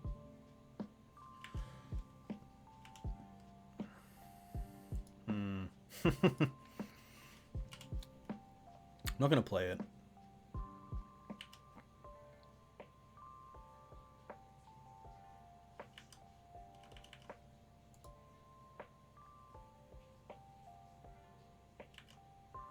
Yeah, this is the issue of, you know, playing Thrun. That's great, but then we just didn't really, we're not really doing anything else.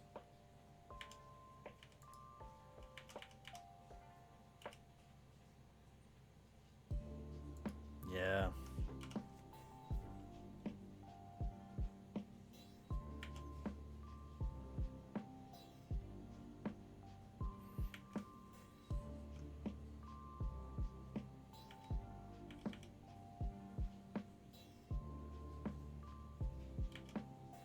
Scoos? Wow, I did not expect that. Especially with only 3 drops. Alright, here we go. Surely. Okay. 2 cards left. Most likely force and blue card, but you never know. So let's go...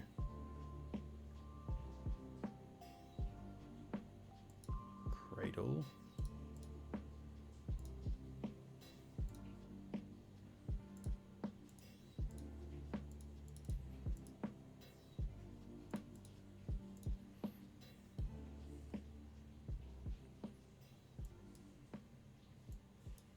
Let's go for Knight.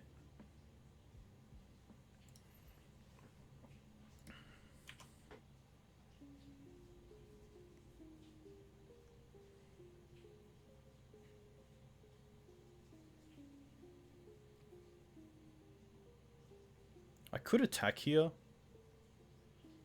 but then I take, if I block here, 4, 7, 11, yeah, no.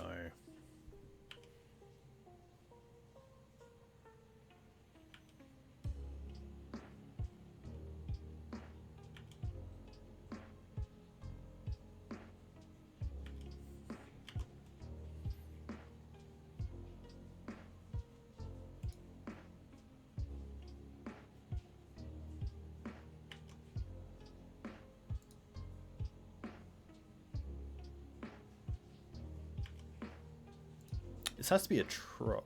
No, Volk, sorry, yeah.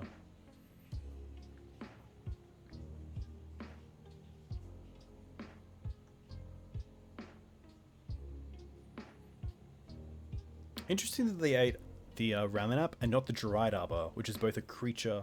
Oh, Submerge. That's pretty good.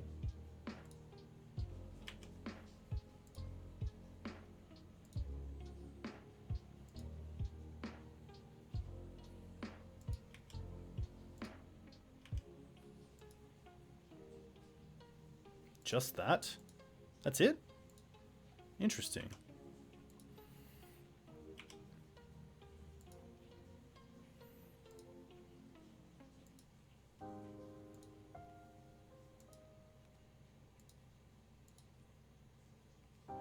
Maybe trying to find like a Force of Will for the Knight?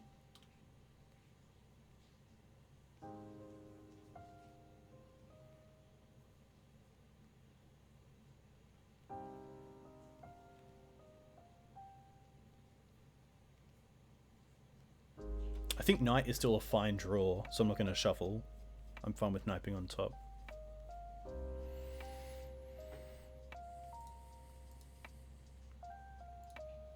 Attack's interesting, because it means that 4 damage isn't, or at least 3 damage isn't coming through next turn. Because it can't flash back a Bolt again. Bolt on Hierarch. Okay.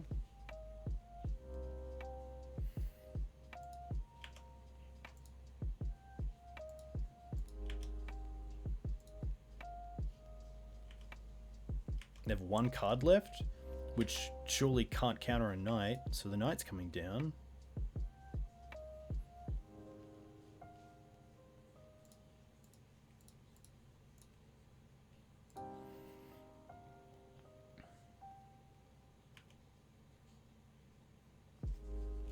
Interesting game.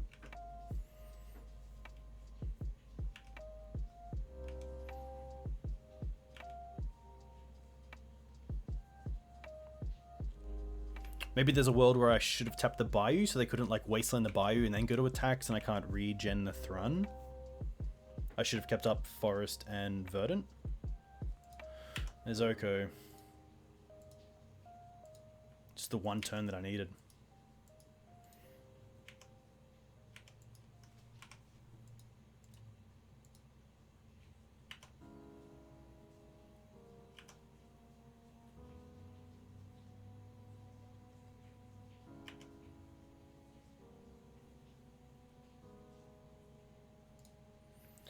Decay's not bad, but now it's a case of taking care of the Oko, taking care of the Delver.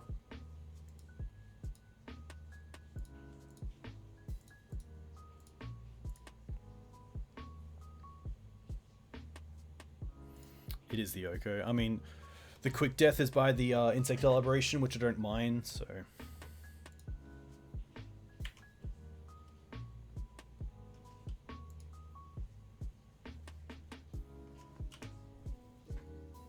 Just couldn't draw that extra Wasteland for the trop.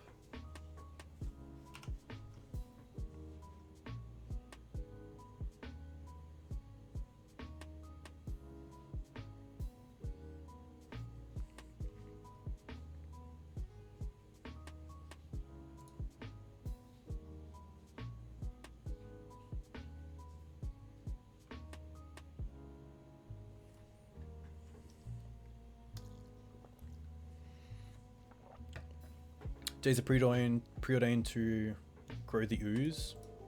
It's pretty cool.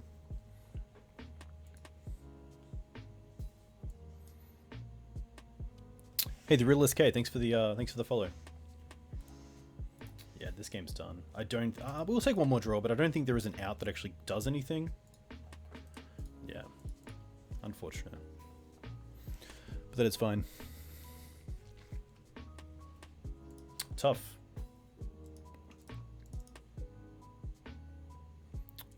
Where is the score? 1-2.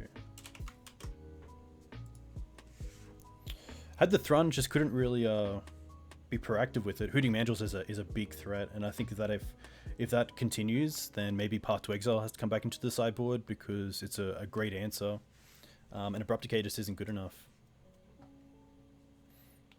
I don't think Assassin's Trophy is worth it. I think that probably Path to Exile is just really good. Hey, SK, you're more than fine. Let's see if we can...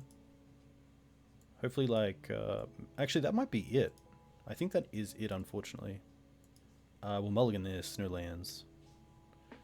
I'll keep this. And I'll bottom the Leovold because we can get it with Green Suns if we really want it.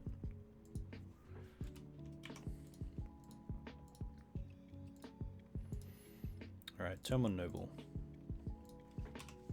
Turn 2 Scryb Ranger and Bird, and maybe even Swords. It's kind of cool.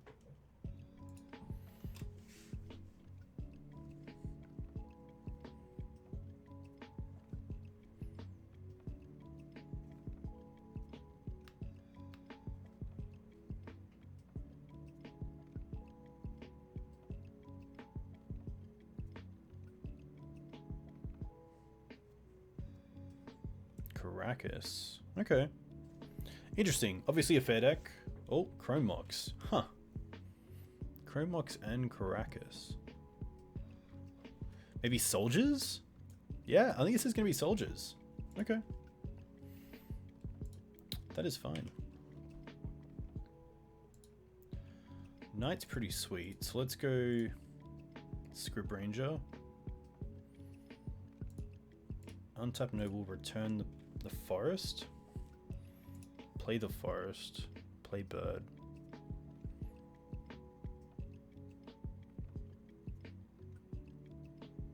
Yeah. Pass.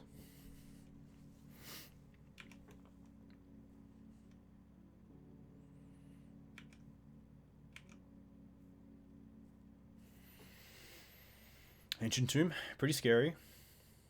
But at least like a Palace Jailer isn't the worst. Thought Knot is. Okay, let's let that resolve. So this is interesting. I could Swords here, because I can...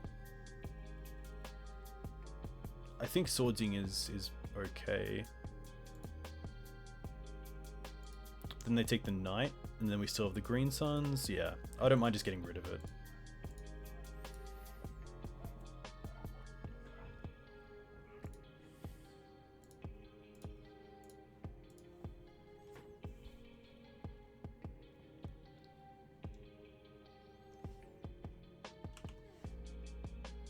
Wasteland's pretty good.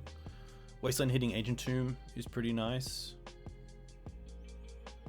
We then can't cast the Knight, but I think that's okay. I guess they take the Knight anyway.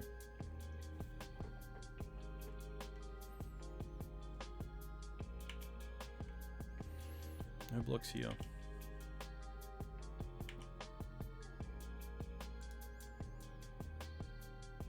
Yeah.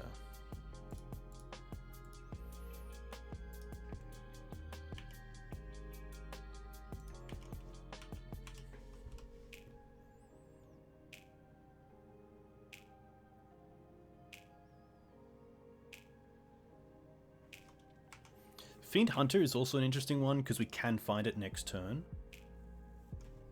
Maybe that's worth it. Chromox is not that great when you're paying 1 for it, and also exiling a Palace Jailer. Interesting.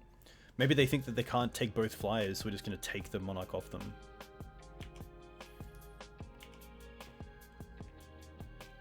Well, there's Fiend Artisan, so that's pretty nice.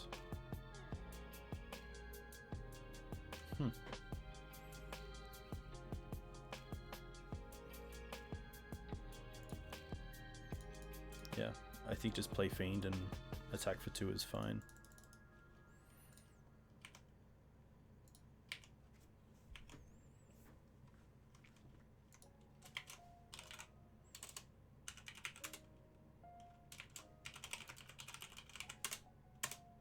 Surely that works. Let me quickly go find MTG bot, because they should be here.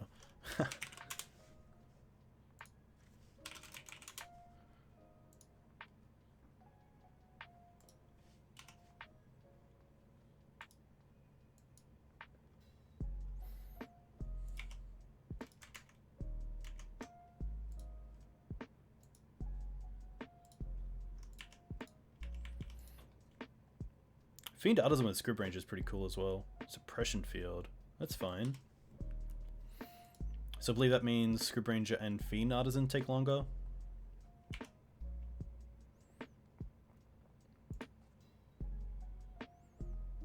Cast Cradle. Cradle would be sweet. Thalia. Huh. Activated abilities cost 2 more to activate unless they're mana abilities. Okay.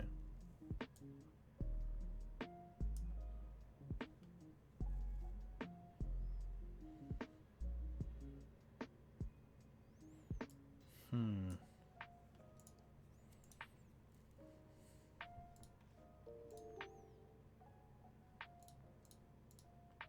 just going to Green Suns for Dryad Arbor here, because I can just block Thalia all day and return it and still pay for it. That's not the greatest play, let's be honest.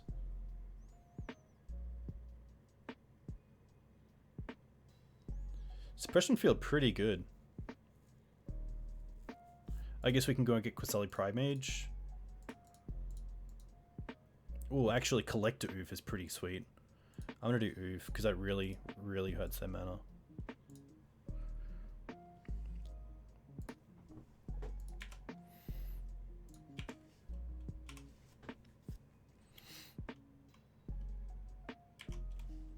They've been missing on land drops all this time as well.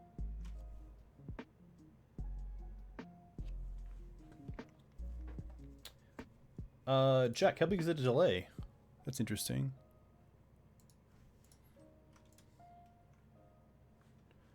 Let me quickly...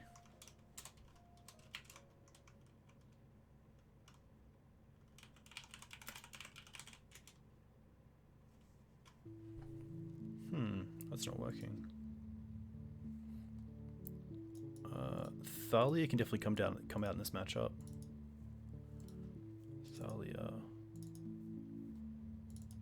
Oh, what just happened here? What? What? That was weird. Did you guys just see that? We didn't even sideboard.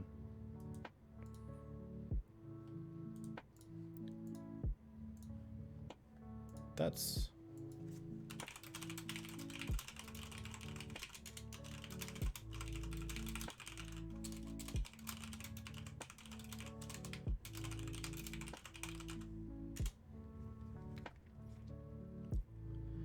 Interesting. This hand is interesting. I believe this is a Chalice deck, which would ruin this hand, so I'm going to mulligan this.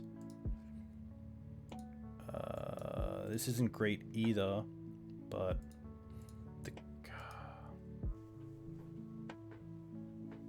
I think we'll see how this goes. Double Knight, 2 lands, but one has a Dryad Arbor. I'm going to keep this in bottom 1 Knight.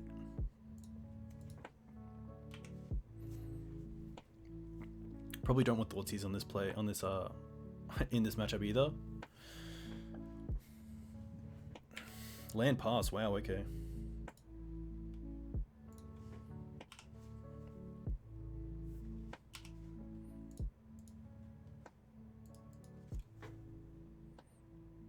Cavern Human, Cavern Soldier perhaps? Eldrazi, okay. Swords.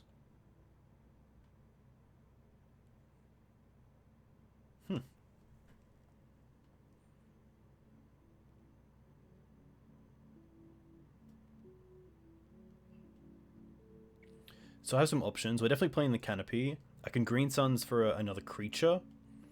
I can play Collector Ouphe, which turns off Chromox, but I don't mind if my opponent Chromoxes because they're going down on cards. I can hold the Swords up in case they play Thought-Knot, but if they play a Thought-Knot next turn, we do have Swords and Knight, and if we go for a Noble Hierarch this turn, we can definitely cast the Swords next turn, or even a Birds, because then we have Black Source, so I like going for Birds here. Builds out our mana, allows us to cast cards in our hand. Some big upsides.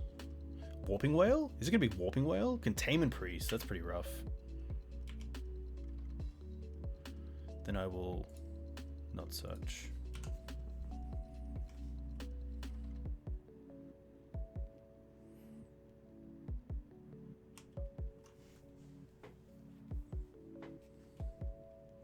There's Temple. Oh, Thalia. Okay.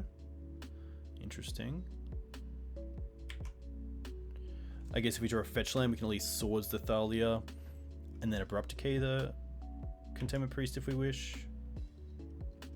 Scrub land. Perfect. Okay. So let's go Swords.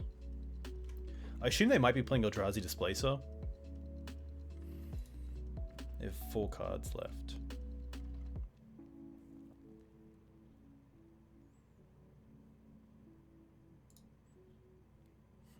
I think Thoughtseize is okay. Let's see what they have. Sword Smasher Containment Priest. Rough. Take a Smasher. Probably they have to draw a land to play the Smasher. Yeah, I think we can't afford them having 2 of them.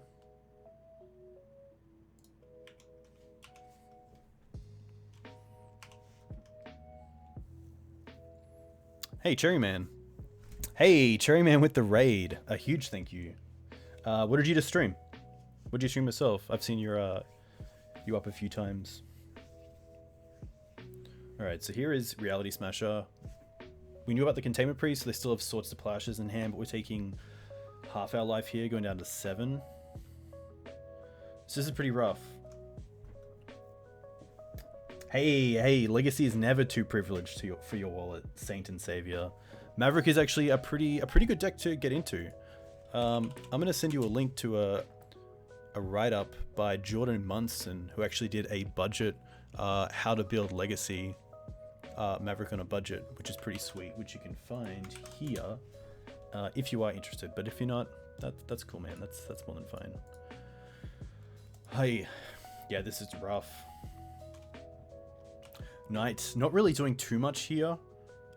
We kind of have to block as well, so it will trade with the Containment Priest if we get a chance.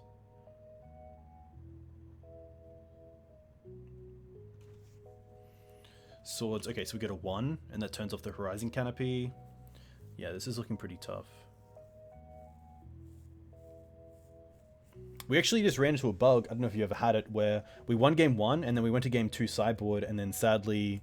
it went straight into the game. We didn't get the sideboard, which is pretty pretty abysmal. Oh, interesting. No, I can't because we're only, yeah, rough. But yes, we're 1-1. Hopefully we can sideboard this game. Plague Engineer, definitely. Force of Vigor is great. Vraska is pretty nice. Taking out Thalia. Leovold's interesting. I don't think we want to play Leovold against this matchup. Thoughtseize is also a bit of a bummer.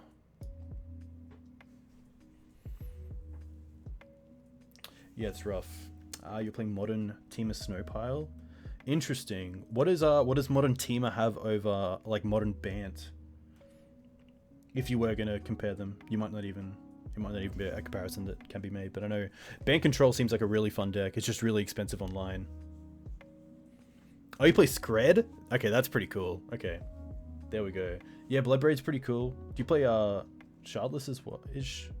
No, you can't play Waterfalls in Modern, can you? Man, there's been a few too many printings these days. But Bloodbraid's very cool. That's sick. I guess you get to play Ren as well. Ren's probably pretty big as well. Lightning Bolt, obviously a pretty great piece of removal. Ramadap seems great. Thrawn actually doesn't seem too bad. Just as a creature, so I don't mind Leovold either. And then it might just be an Armageddon. We've been having a bit of fun with Armageddon, so I don't mind bringing that in. Scavenging Ooze can probably come out, to be fair. It can get big, but there are games where it's just not going to do anything. Yeah, Shardless would be very sweet. When I played Modern, I got into Modern with Green White Hate Bears, which obviously took me into Legacy D&T and then towards Green White and towards Maverick, but I played Green White Hate Bears for a bit. Blue Moon was a pretty solid deck that I really enjoyed. But then Arclight Phoenix got printed and everyone moved towards the kind of the faster paced Blue Moon variants. Yeah, Modern's interesting. I haven't really been onto it since the Hogak printing, which is a long time. But I just guess for a little while it kind of seemed like the Wild West, where there's a lot of decks just didn't really care about what any other deck was doing. Blue Moon won the challenge a couple of weeks back. That's cool. Okay. Was there any sort of combo in Blue Moon? Because there are versions that used to play like Platinum Imperium with Madcap Experiment. There's straight just Blue Moon. Okay, that's sweet. Do you know what the creature base was? Like anything spicy, like Pyr and Kirinala? Thing in the Ice. Okay. Yeah, Thing's pretty sweet. I was a big fan of Thing because then you can just play creatures that have ETBs like Snapcaster Mage, Vendilion Click. I guess you can now play Brazen Burrower if you need that sort of thing, which is kind of cool. How do you find Temur in Modern?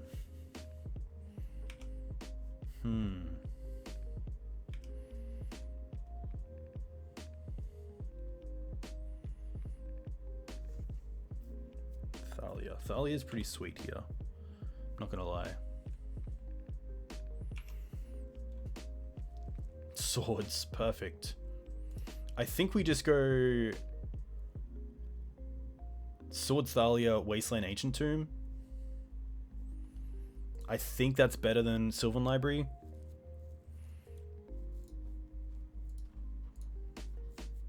Even though it's not making most of our mana. I think I'm okay with this. Putting my opponent back to mana is pretty great. Haha. Yeah, okay. Blue Moon won when everyone was at the PT. That's fair enough. I just found it was always quite a fair deck. And so you did just lose some matches where it just wasn't really what you were looking for. You just, again, I always found Jund pretty hard. The hand disruption was really nice. Some of the creatures, once they were bigger than Lightning Bolt, you might have had Magmatic Sinkhole. And usually they have removal for Thing in the Ice because they are Jund, but yeah, pretty interesting deck. I'd love to see how it's sort of turned out now.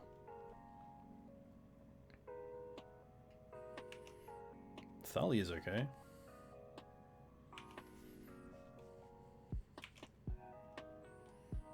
Windswept, nice. That's our black source. Swords, okay. Interesting. I'm just gonna pay 8 here. Let's play this. Let's fetch Bayou.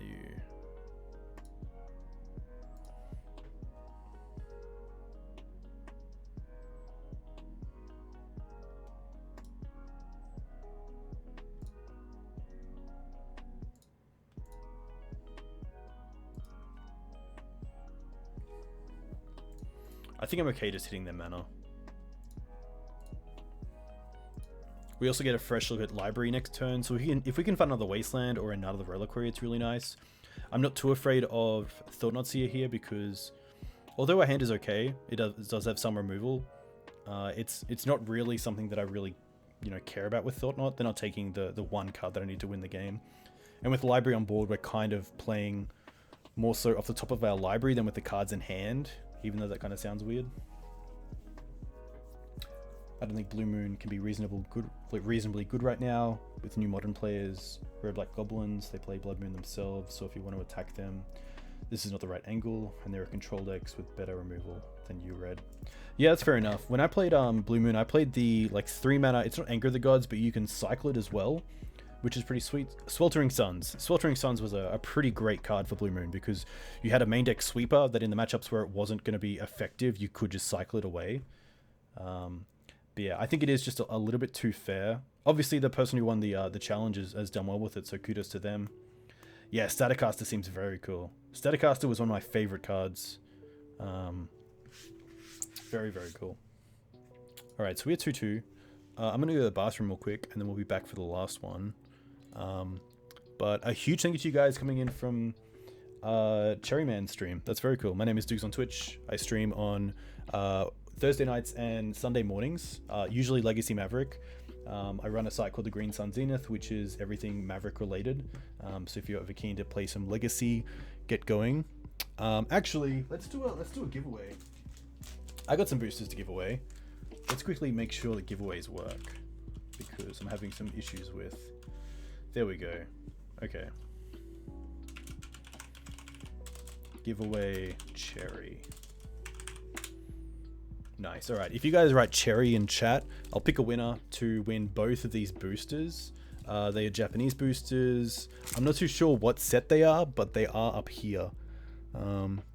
I wish I knew. I'm going to the bathroom. But yeah, Cherry, thanks for the raid. That's very cool. I'm in the bathroom. I'll pick a winner when we're back, and we'll see how you guys go.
Nice. All right. Surely there's a few more who went into this. Yeah, I'll give you 10 more seconds to write Cherry in chat. Pretty cool. We'll hopefully open these. If you don't want them open, that's fine. But usually we see how they go. Had some pretty sweet pulls on stream. Can even open one, keep one closed. Obviously going to send this anywhere in the world, so we'll see how that goes. All right. 3, 2, 1. And the winner is Nobody Knows I'm a Dog. Haha, yes, I love that name. Huge congratulations. Let me know, how do you want to do this? Do you want to open one on stream? Do you want to open both on stream? You can of course send me your name and details as well in a private message to send them out. But open both poggies. All right, here we go. Hopefully you guys can see this. They're actually Japanese packs as well, which is cool because they have this top piece, which US printed packs don't, I believe. The green screen's gonna make it a little bit weird, but Ooh, that sound. Alright. I think they're back to front as well. Alright, so we... Forgive me, I don't know the names of these cards. We have a token. A swamp. Nice. Oh, okay. This is the card that, like, I believe it's standard playable, which is nice. It's pretty cool. And some sort of Archon. Throwing sword. Sleepless Dreams. There we go. Allied Land. Yeah, nice. Horsefire. It's pretty good. Pretty good one. Ooh, My House at the Edge of 40. Hey-oh. We have Stole My Dinner. Good card. Lion Beware. Ooh, ooh. City Lunchtime Break. People dying on the streets. Yeah, and then some commons. There we go. Pretty cool. All right. Second pack. Apologies. I should know these names, but A, I don't play standard, and B, these are in Japanese. All right. I got a good feeling about this pack. All right. What do we got? Oh, a wolf token. Very cool. Close to a dog. So, you know, someone could be a wolf here. We then have another swamp. We then have... Oh, this is a interesting one. It's a 4-mana black card. Interesting. Not too sure what the rare is. I'm sorry. A Minotaur. That's cool. Eat to Extinction. Thank you very much. ZW Donut and Nobody Knows I'm a Dog. Golgari Chick. This card. This one's really good. Oh, I've played this before. Hey, that's a great card in Standard. Oh, draft. Yes. Hey, I needed one of these. Oh, yeah. Okay. And then we have some other cards. But yeah. Nobody Knows I'm a Dog. Congratulations. This was your pack. This was a successful giveaway. Let me know your address in the comments, and I'll send it away tomorrow for sure. Okay, let's do this. Let's get into the fifth and final game. Apologies. You're more than welcome. Thanks for coming in and hanging out. All right, here we go.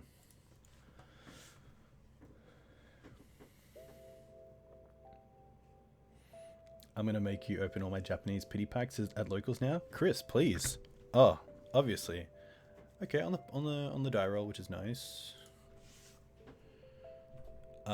Pretty nice hand. But it's gonna be interesting to see how I play this out. Because we can actually go turn 1 bird, turn 2 Sylvan Safekeeper, Thoughtseize, and then also Collector Ouphe through Cradle. Interesting. And there he is.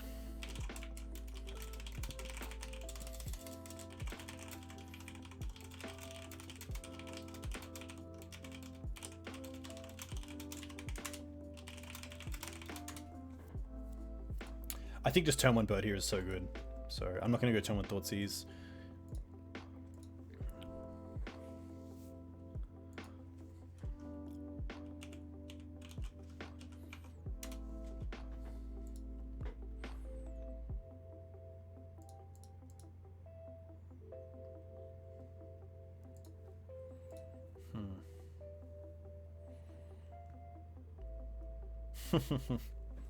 Okay. Let's check out Forest Bird Pass. Nice. Not too sure what my opponent's on, but we have an okay hand for a few different decks, which is nice. Collector Ouphe, obviously the bullet that I hope is going to be good in this matchup. But opponent is on a Mulder 4, drawing into their 5th card here, so makes me think they're a combo deck. They could just be a very unlucky player, but I feel like they might have been trying to dig for something. Maybe you don't win them because nobody knows you're a dog. Oh, okay, LED. Okay. Ah, Dredge. Okay, that's going to be cool. Sylvan Safekeeper is going to be pretty nice because we can get Dryad Arbor and sack it.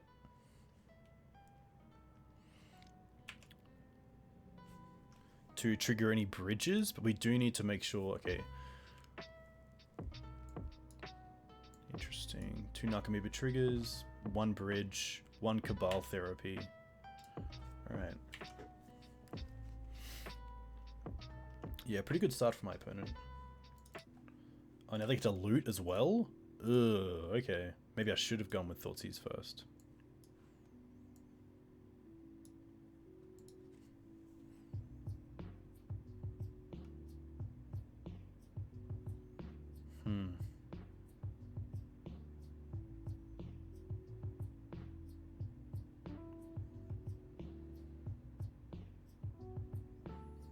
I wonder if I just concede here.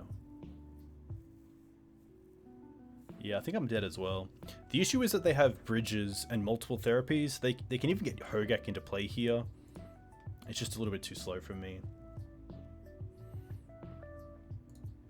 Big yikes.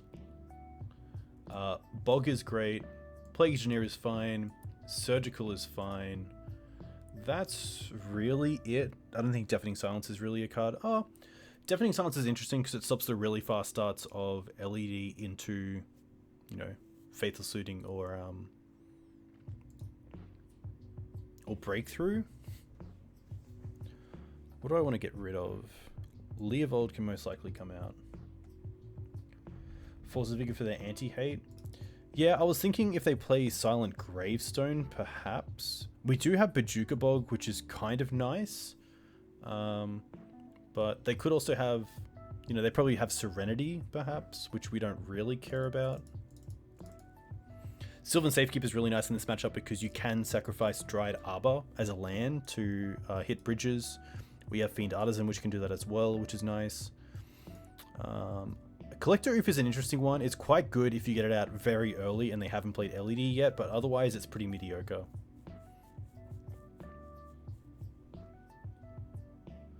What are they on these days? I'm not too sure. The Dredge matchups that we've played against have definitely gone in our favor, and I think it's because we have a mix of hate. We have Scavenging Ooze, which targets Surgical, which targets, but then Bajuka Bog, which doesn't. I guess Kai is pretty good as well. Maybe on the just in case, we can bring in the Force and take out the Ouphe and bring in the Force. Just in case they do have Silent Gravestone, because I think that's a pretty big hit if they do have it. But yeah, let's see how this goes.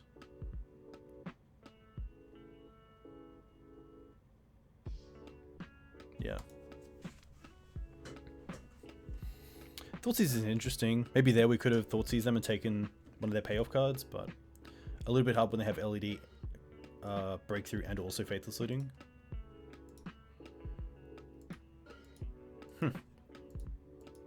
This is a hand with no green mana, which is pretty funny, but we do have Bog and Surgical, so I don't mind it. I'm going to keep it. I'm just going to play Karakas Pass.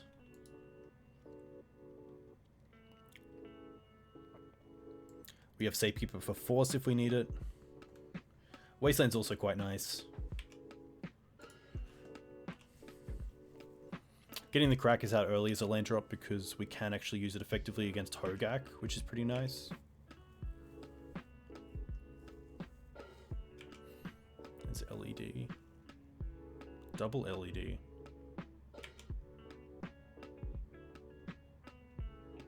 Ooh, if they tap the city first, I guess we could force in response, but there's no real reason.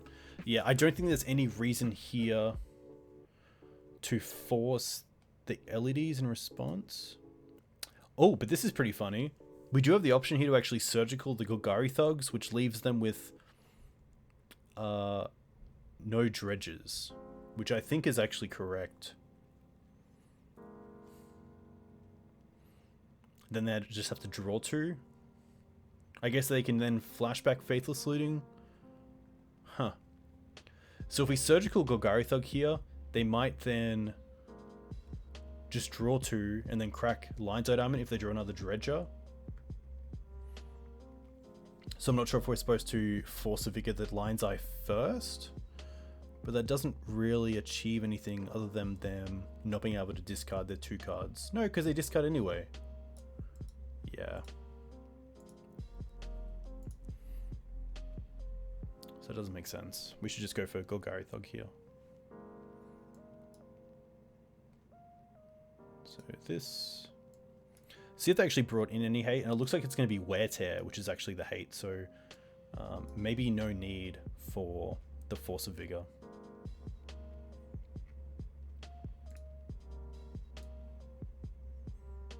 But interesting to note. Chain of Vapor. Okay.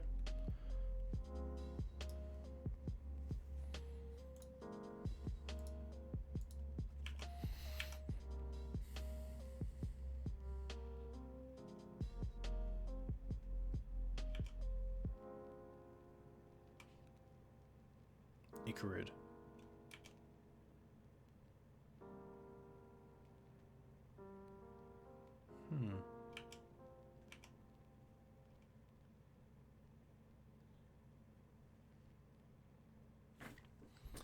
Huh.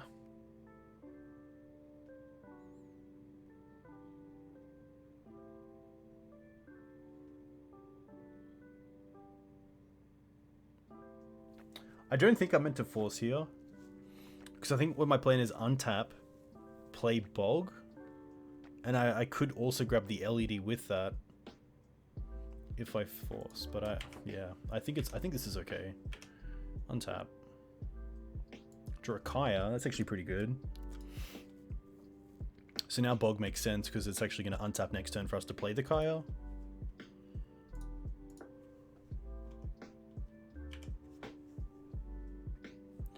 Force and Waste is also an interesting prospect.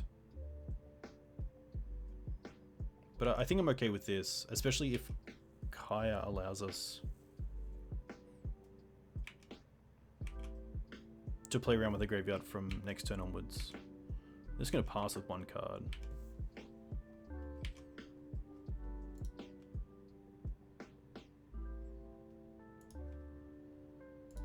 Well, I guess now I can force the LED. They have one card.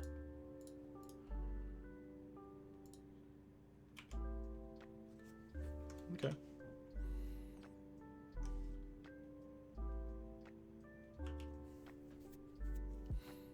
Two cards.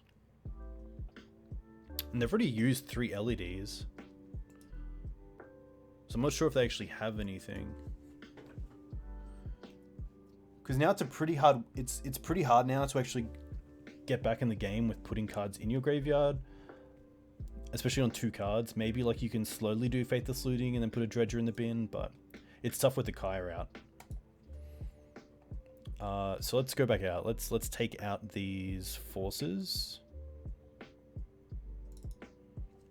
And I don't mind Ouphe.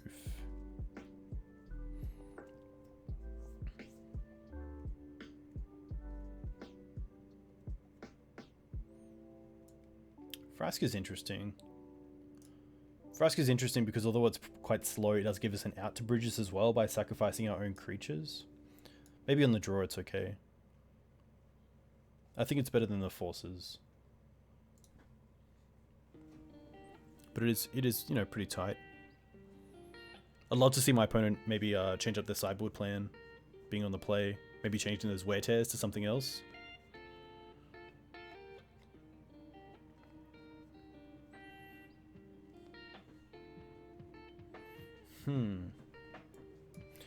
Interesting hand, but I think just a little bit too slow. I do want to have some sort of interaction, and I don't think swords is the interaction that I want.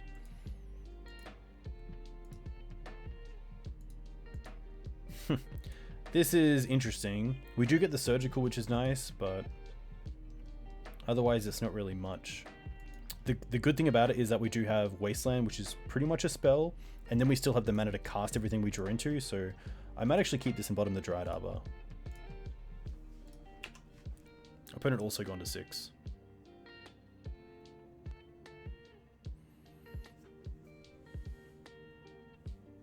Actual get it in the sideboard. Yeah, Aurum. I'm just I'm a little bit upset about snow-covered lands, especially the basics. So I thought if we're gonna, you know, go all out, we're gonna Armageddon them. Which it has come up as relevant tonight, but it hasn't been the greatest. Arbor is good at dying to trigger bridge. Yeah, which is nice. So we can actually find it off the Windswept Heath as well, if needed, and then Wasteland it.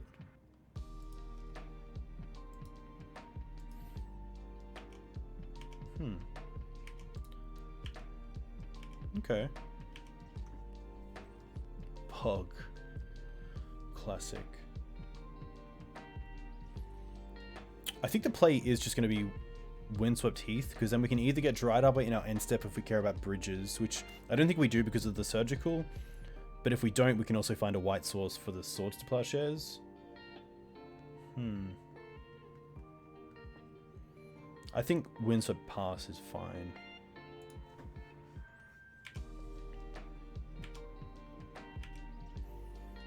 See if they crack the LED. Probably not.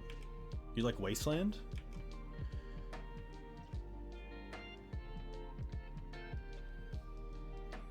Yeah, Wasteland's pretty good if they're gonna Colosseum. Sylvan Library? Interesting. I did not see that coming.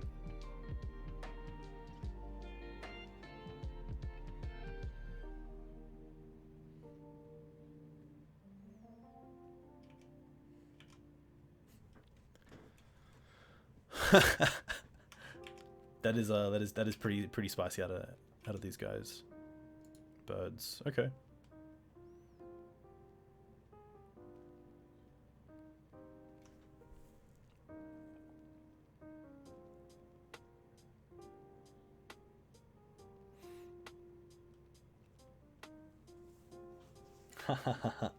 Hey Julian, welcome.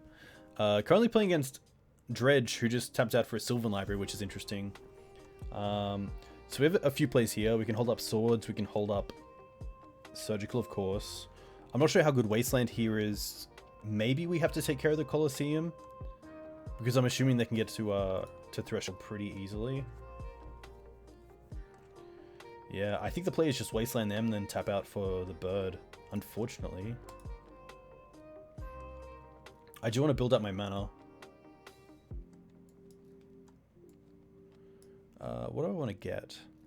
I think I just want to get a Bayou. Play the bird. Wasteland the Colosseum.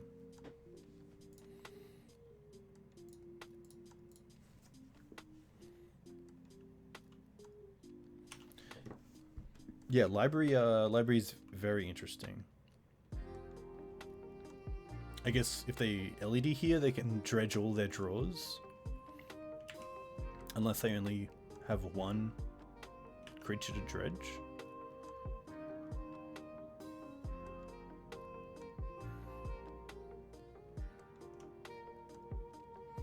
Hitting the Colosseum early is interesting because the bog obviously means that I want them to put as much into the graveyard as possible without going off. Petal as well, interesting. LED.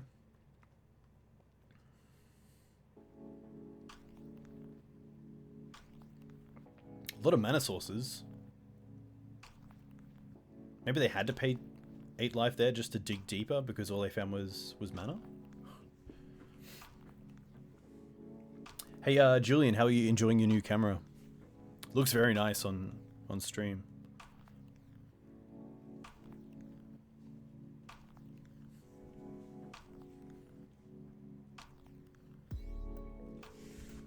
It also makes me shave more probably. Yeah, that's thankfully something that I don't have to deal with right now, but yeah, that's pretty cool. How are you enjoying Elves? Do you think when, I think it's a yes, but the new Allosaurus card, I assume you'll be testing in Elves once it comes down in price? Breakthrough? It's going to be great, yeah. So now that they have 2 dredges in the bin, I think I just hold this Surgical to hopefully hit Bridge. That's probably the best hit that I can get. There's Bridge, okay. But I think I can still wait. Do they have a Cabal? They do. I guess I could also hit Narcomoeba, but they do have Icarids here. I think Bridges is the big card that I'm kind of scared of. And I don't want them getting a 2/2 so early.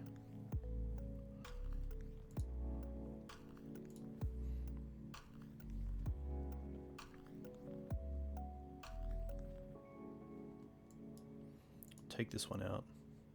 Did they change anything? It looks like they actually brought in their libraries and took out Wear Tear, which is interesting.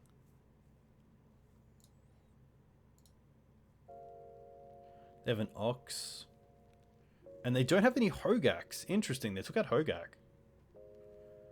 But they do have 2 Icarids here, which is going to be pretty rough.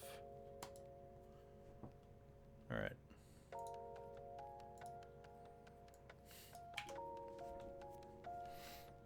Oh, but we do have Bajigabog, of course. So, looking okay.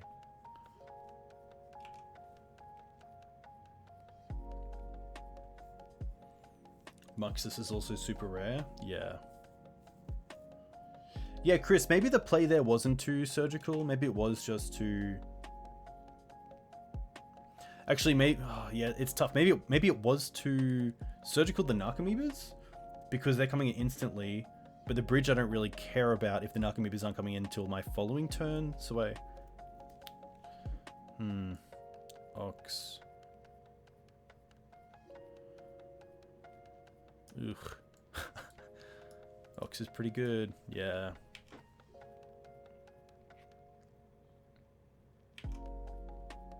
I think we just 6 here, let's be honest. So they discarded Narcomoeba? It wasn't a triggered Narcomoeba? It was a triggered Narcomoeba, okay.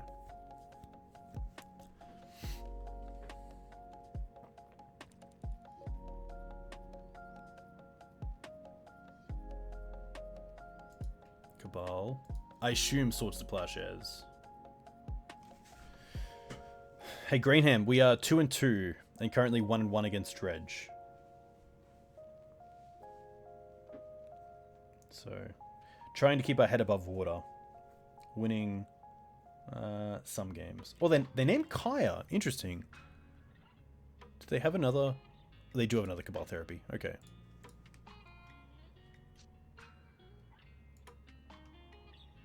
Interesting. Yeah. Okay. Not the worst. The Sylvan Library is going to be interesting.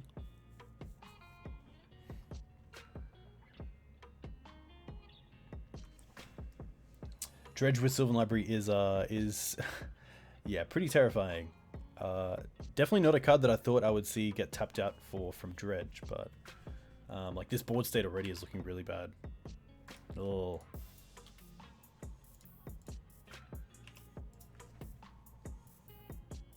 They can lose to decking. Oh, they got 4 cards left. Interesting. So they get 5 turns? Okay. Maybe we can find an answer to the Ox. 3. Okay. Yeah, this could actually be a thing. They could lose to decking, which is pretty funny.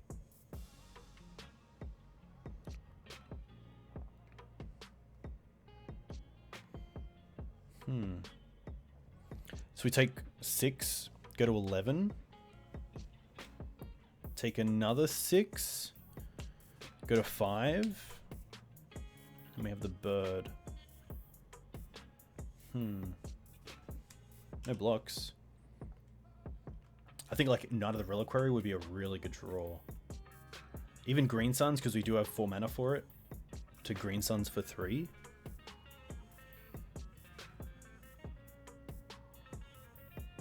Golgari Thug. Okay. Okay, we can still draw out of this. Hey-ya! Knight.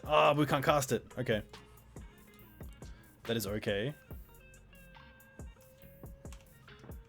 But I feel like we have to block the Ox next turn. And then play the Knight as a 6/6.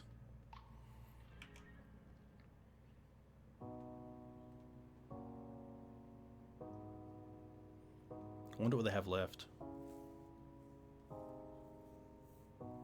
I think we win unless they have removal for the bird. 5, 6, 7. We go to 4. We play the Knight. They swing. No, it's still pretty tough. Another land. That's fine.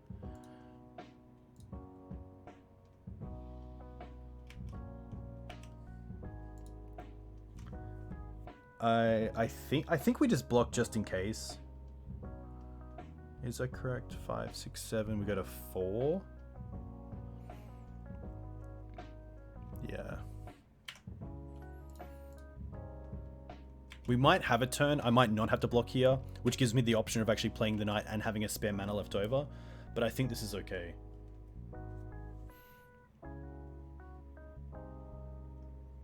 Narcomoeba. Okay. Alright. Untap. Wasteland. Irrelevant. Knight. They have 2 cards left. And I think here we just block. This is actually hilarious.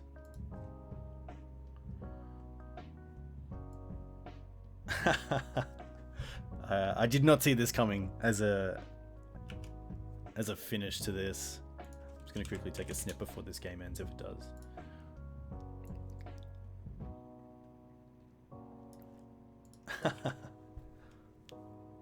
Crazy. And I think he was just happy to trade with the knight, to be honest. Oh, we have... Yeah, we have to. We have to block the ox.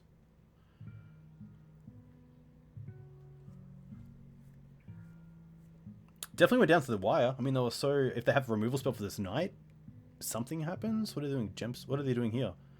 Oh, they're attacking the lands. Icarid. Ooh, haste? Does that change things?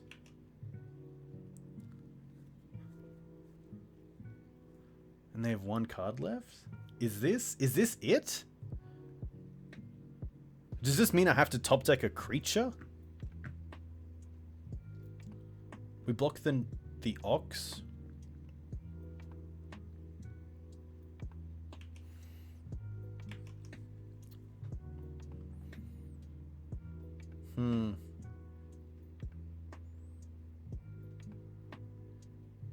Oh, they're keeping this back? Interesting.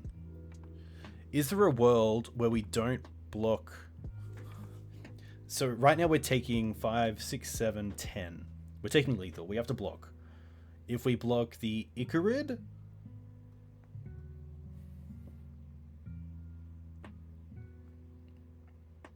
Is there a world where blocking the ox is just we're dead? And maybe there's a world where I can actually untap, draw swords to plowshares for the Golgari Thug. They go to 7, and then we wasteland ourselves to make the knight a 7/7 and swing for lethal. Ah. So, if we take 5, 6, 7, block here. Next turn we have to draw a creature. I guess we still have... but we can't get Dryad Arbor. We can't block and then get Dryad Arbor and block.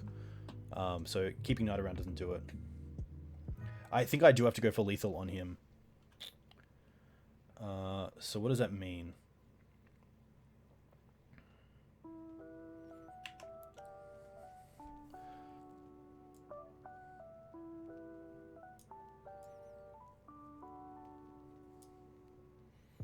Yeah, I think we block here.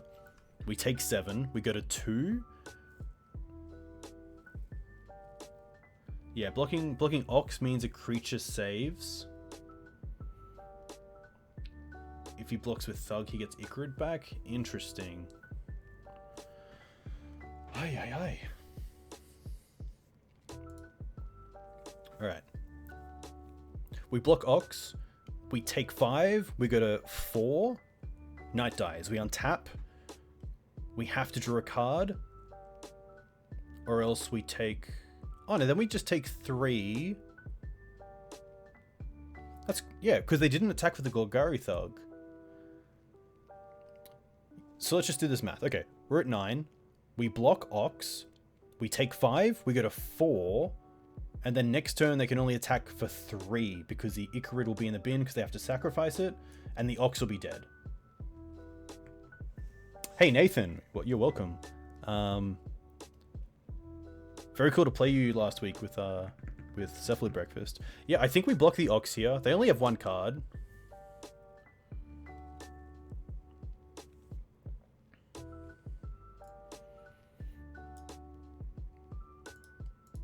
Yeah, it's block Ox, take 5, go to 4, untap draw. They then draw a card. They can attack for 3. Yeah, this works. This works. This works. Surely this works.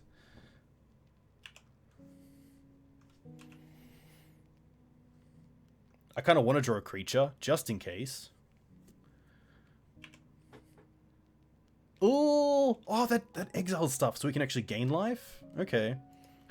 Do we want a Wasteland? Is there a Wasteland play here that we have to do?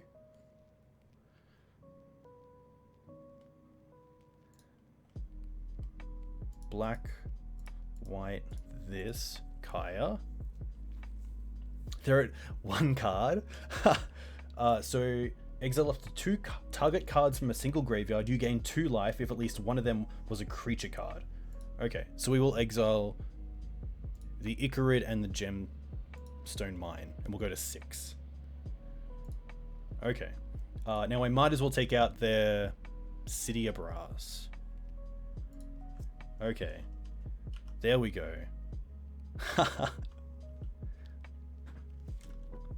So I wonder if Gaea would have done it either way.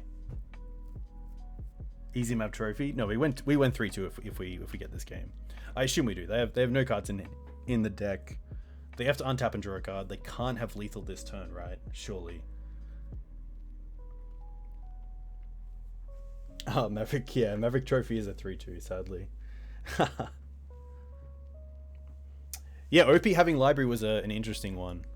I'm not too sure. It looked like they actually sideboarded into it on the play in game 3, because we saw the deck in game 2, and they didn't have libraries, but they had wear tears, which they didn't have in their deck this game. But very, very tight.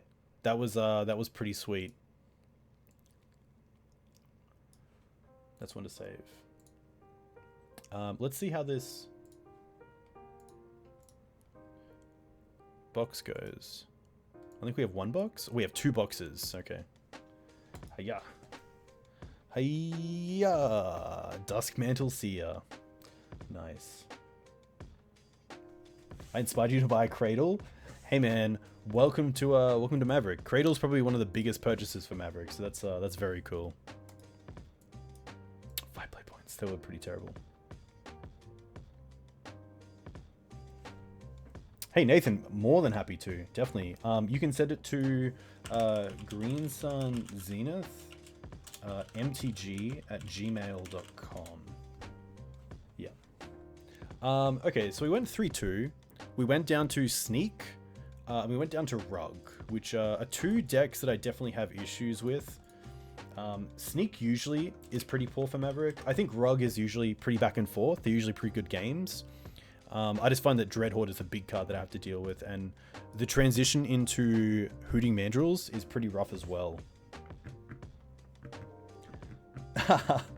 Yeah, that's fair enough. I guess I get all the emails sent. It's nice then to have all the places, all the stuff that gets sent to me in one place, which is nice. But the main deck Thought Seizers were interesting. There were a few times where we went turn 1 Mana Dork over Thoughtseize, and it really hurt us. So that was pretty rough. I know that, yeah, Matthew Vuk played a list with Hand Disruption as well, which is pretty good, playing Inquisition instead, because... Sorry. To be fair, there's not many, 4 drops and above that we care about. Maybe sometimes we want to get through a Force of Will. Hooting Mandrills is a card that's definitely worth thinking about when you want to play Thoughtseize or Inquisition in the main deck. Supreme Verdict and Terminus aren't really seen too much these days. Jace as well isn't a big card. Maybe against like an Ant or Tez deck, you could take a Past, an Adnors, an Empty, or a Tendrils if you're lucky, but I think most of the time you're going to have Inquisition and it's going to be fine. Maybe the 2 damage just isn't worth it for this deck, because that can add up as well. Let's look at these little packs, because they're pretty cool as well. Aether Hub, okay, a playable card. Maybe not in Legacy, but this is definitely not playable. But it is. Oh, this is pretty good with Gaea, and it can be found with Green Sun Zenith, which is interesting. It's not. That's not a card. Last one, Vindicate. Okay, that's actually playable. Maybe in a separate deck. The Leovold we didn't really run into, so maybe the Trop and the Leo just aren't worth it. Maybe I'd rather an extra Verdant Catacombs instead of the Trop, and then the Leo can come out and we can just add something else that's a little bit better, like maybe even move a Plague to the main deck. to find place for like an extra removal spell on the sideboard, like Path to Exile, because I think Path is pretty good right now, especially with Hooting Mandrills seeing play, and also just a lot of greedy decks that don't have basics in their deck, which is kind of cool. Fiend Artisan we didn't see too much of either. I was playing 2 of them before, which would be pretty fun. Elvish Reclaimer is nice, but we don't have a great utility package to really make use of it. I was going to start streaming some Green-White Depths again, which would be pretty sweet because of course it is an Elvish Reclaimer deck. Hex Drinker is another card that I think could be pretty good if we're looking for an early aggressive creature that also we can spend some mana on if we are, you know, just drawing into a little bit too much mana. But it's tough because I feel like the main deck decays, as good as they are when you know the meta, they aren't that great when you're playing against, you know, Sneak and Show, and, you know, Dredge it isn't the greatest against. So maybe, like, you know, Decay's probably a sideboard card, and maybe Teague can come back, and maybe Ramunap can come back, because they're just 1-ofs, but they are 5-ofs with Green Suns, which is really nice, so we can find them when we need. Gaea as well, just, you know, maybe not a card that you need in the main deck. Maybe you can put that in the sideboard, and we can find something else in the main deck, like, you know, Bojuka Bog wouldn't be the worst as a main deck land, but obviously, against some decks, it's just a land that comes in tapped and doesn't really do anything. Yeah, to be fair, the Gaea ulti is something that we have done a few times to steal matches. One little benefit of playing a card like Gaea in Legacy is that a lot of players just aren't used to it and sometimes don't fully read the card, a little bit like Questing Beast. So there have been times where I've ticked up twice and then just ultied them for the lethal amount, which is pretty awesome. But I do like an extra piece of removal in the main deck. I don't count the Plague Engineers, so, you know, maybe it is Trophy or Decay in the main deck. Maybe Trophy should be getting more consideration if things like Hooting Mandrills are popping up, because it does feel pretty bad when you use a Swords to Plowshares on a Delver and then you lose to a Hooting Mandrills because you have Abrupt Decay in hand. That's just something that really sucks and isn't great. Yeah, Gaea taking care of Chalices is really nice. I mean, Gaea just takes care of so much when you really think about it. The amount of non-land permanents with converted mana cost 1 or less in Legacy is huge.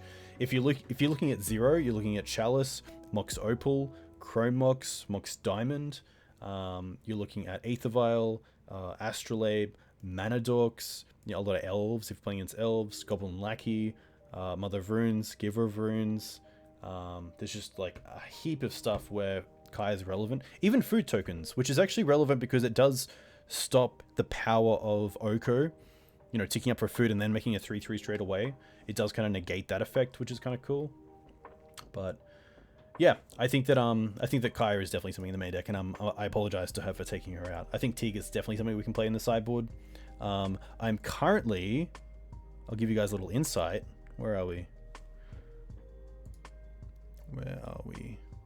I'm currently writing a piece on the Green Sun Zenith, which hopefully should be out tomorrow. Just going through edits on Gadok Teague and just why it isn't really seeing too much play right now, because, you know, it was a card that was a great silver bullet in the main deck, and then obviously was moved to the sideboard. Some players have even dropped it completely from the list, which I did drop Gadok Teague for a little while, and then I found that I just really wanted it in the sideboard. But yeah, this is it. It's a Teague Sum over. Just going over some of the things like the basics, what it stops, what is a silver bullet, why was it played in Maverick, what is the importance of interaction, you know, its current position, some new printings that have made it a little bit worse, because Teague was the big card that kept things like big planeswalkers that won the game like Jace, and, you know, cards like Supreme Verdict and Terminus off the table, but Dead of Winter now is back. You know, Oko is definitely a thing. Sorry, Ice Fang, which I think does definitely have an effect on Hate Bears because you can't attack with them as well. You can't apply pressure. And then also Collector Ouphe. Like, Collector Ouphe is kind of just the better deck, or the better combat. Sorry, the better combo sort of Hate Bear right now. Like, it just hits so much.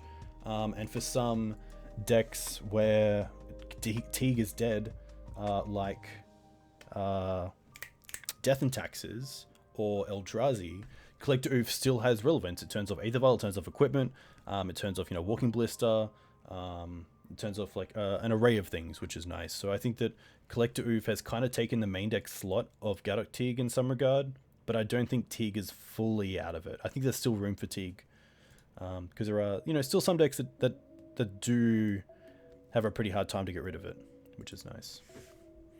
Hey, Debakey, welcome. Yeah, I love the hate bear as well. Very cool. But that is me. A huge thank you to you guys for coming in and watching. A huge thank you to Cherry for the raid. That was very cool. If you guys want to follow me, you can then get a notification when I go live on Thursday nights and Sunday mornings. I'll be back on Sunday morning, probably even Saturday morning as well, playing some Maverick. I do want to try out Punishing Maverick a little bit more.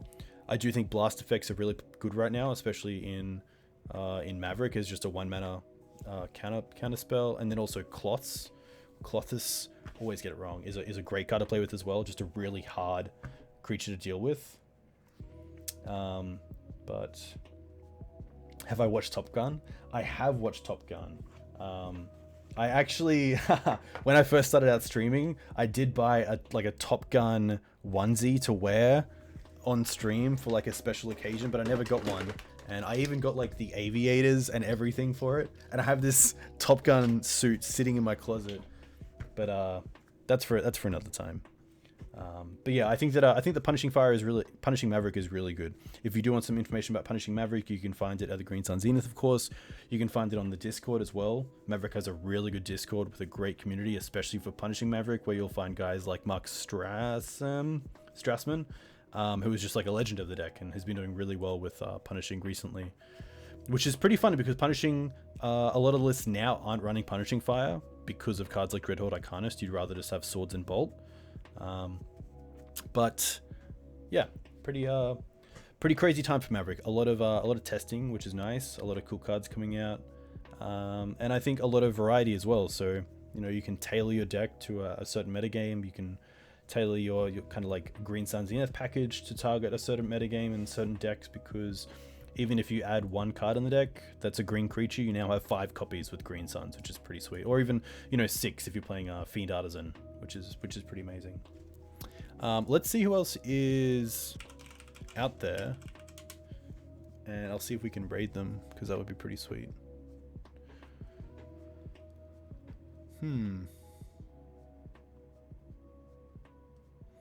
See if we can find some legacy streamers.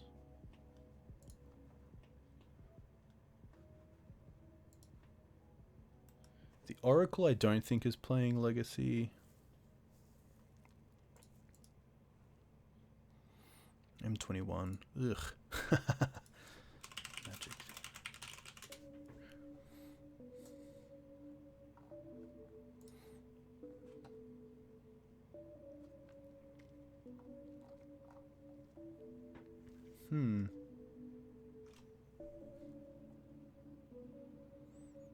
Was that Legacy Goblins? It is not. Close though. It's hard to find Legacy players at this time. Oh, there we go.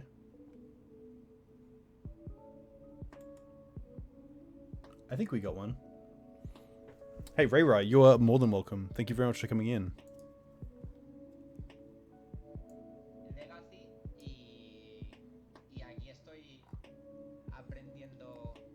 Alright, we got someone. I think all I have to type is /raid and that's done. Nice. Alright guys, a huge thank you. You can find me on Twitter at Twitter/Dukes on Twitch. You can find all my videos at YouTube/Dukes on Twitch. You can also find me at the Green Sun Zenith. I'll be back on Saturday morning for a special stream. We see you then. Thank you very much. Cheers.